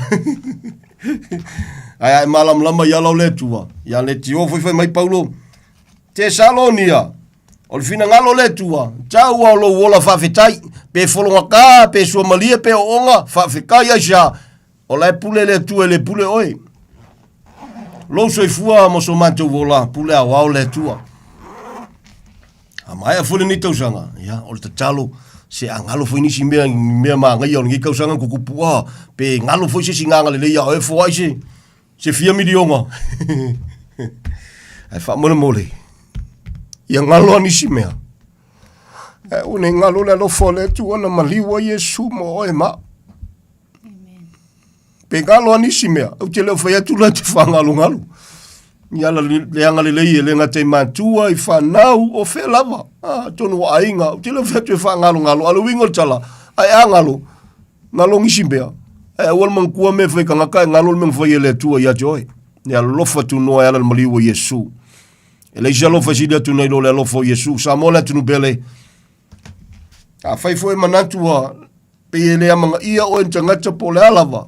Pe o tu la fo ina pe a na no tu e fa manatu ia te o le nefiafi la lava e lofa mai le tua ia te oe na laia na fo i so I fuolo na lo pele o lona fina ngalo ia wana I fano se tasi a yo o tangata uma I le Samoa a lofa te latu Manui aso fia. Stay safe. Fia i le pito le tua o ke fia i le piko ia kengsi le tua. Anga le leia tu le tua. Malu pui ai tato uma yona a olofa. Via le li. La faista talo ne fia fita mai fo le vi inga ia te oi. Whaafitai tele i lo olofa tu no tama. Whaafitai tele ne fo ia fiafi. Awa wina matau alanga ina la upu moni le so swani lo nganga pa ia. Na le whaafitai atu ma le loto e whama walalo. Tamha, ne o le asavalia le lua whetau sanga. Taluona whatau nu ilunga le santaru. Ma awa o mai eilau upu, loa lofa tunoa, wa siri ese lea, loa lofa tunoa. Mo tangata soifua umatama. I so se ngangana i so se lano. Ai pangalea, wai tu ua, ne saulotonga, i le tangata e whai eilana filfilinga. O le te talo tama. Ngalue hatu, ngalue ifo, ngalue ane, lua nganga pa ia e whamanatu, musu ina o latu loto. Yo latu langona mai o latu loto. Mamana ia mai o latu loto. Le lofa tu noa siri ese o lauafio. Na foa i eli soifu o loa le pele. E uila o ia o le tu e leisi anga sala e leisi pepelo i ona fafonga. E na maliwa ia na tanu mia. Whawhitai tele wa toi soifu mai o ia e whawavau o loa fio lo tu tau matau. Fau tua mo tangata. O te talo tamai si ti atu si o mantu watunu pele o Samoa. I lona whainga malo, i ona taitai, i ona tangata anu utama, i o mantu ainga le tino ni wo ni e masani. Si ti atu i o awa lofa whamone mole tama. Leo nona saunia lau whalatanga ale lau upumoni. E o laile tangata ma whamaulalo matalia. Au mantu wola le neo langa tumu I fita ma whaingata. E whawhitai tele o matou loto. O loo soifua oe. E whawawau o le tua moni e tō tasi o lena moa ia lofa mai. E pa ia e mamalu e siri ese lau a fio le tua amio tonu. O le tua e vi ia e whawawau. Tu mau alofa e leo no tama, alofa e lungo si o matou watunu pele. Si ti atu tama e le whangaroina lo no Israel le tatalo. Le aingol fatuatua lau tele I so se ngangana I so se lanu. Tono le Main Street. Si tiu au lofa I leo no tama. Le pulenga le tio. Le au na fo yo lo tiu til ne fiafi ma le ainga. Le au non si tia tu yo au lofa ma le fama ulalo tama. So si Samoa mantua, le neipol kalame mo mantua wola fata walde talo. Wa au lofa e falo loa ma e fama nui e tusai ma lau upu. Awaini e tama o le fia mai ono se le malama. Whamole si e whapupula I o lato mate tusa malo walo whatunoa. Ina ia lato fili e foi. E ola e tusa malo upumoni. I lalo lo walo whatunoa tama. Ia vi ia oe whavavau. O maola whatawa, le tōlua ma le whanau. Atu te tau tino lava leo, no, we are nothing without you. But with you, Lord. Yaso mo te tō leola. It's an honor to live and to serve you under your grace and your grace alone. Tu mauia te ole vi inga whawhitai tele. E ala ia te oe Yesu te talo al whawhitai tele tama. Amene ma amene. Hallelujah. Thank you, Lord. Thank you, Jesus. Hallelujah.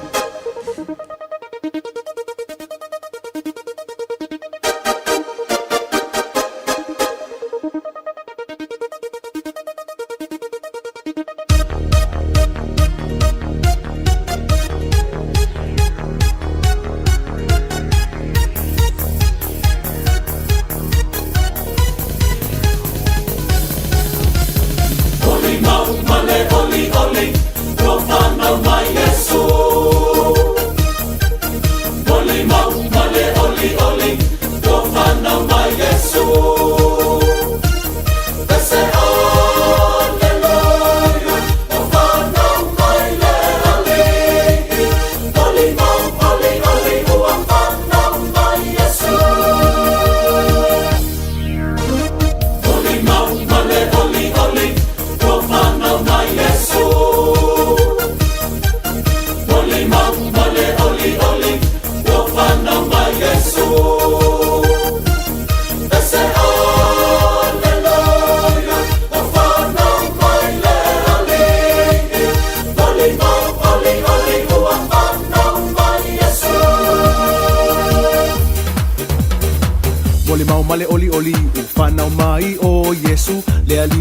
ia le tupua ia o le fi le mu ave o le vi inga le fa apetai ma le fa amanu i lo tātou atua ma lona alofa ia i tātou ua foa ina mai o lona alo pele e tongi o laina ai i tātou hey hey hey Oli mau male oli oli Ko whanau mai Yesu Oli mau male oli oli Ko whanau mai Yesu Ese aleluia Ko whanau mai le alei Oli mau oli oli Ua whanau mai Yesu Oli mau male oli oli Ko whanau mai Yesu Oli mau male oli oli Ko whanau mai Yesu Ese aleluia Ko whanau mai le alei Oli mau oli oli Ua whanau mai Yesu Moli mau male oli oli whanau mai o Yesu i le whale o manu o toto ai lo tātou tupu o pese pesenga o pese ai o angelu o leo leo manu o e i foia Yesu o le au makoi o lo o alo alo mai e fiava ai mai i foia Yesu hey hey hey Oli mau male oli oli Ko whanau mai Yesu Oli mau male oli oli Ko whanau mai Yesu Ese aleluia Ko whanau mai le alei Oli mau oli oli Ua whanau mai Yesu Oli mau oli oli Ua whanau mai Yesu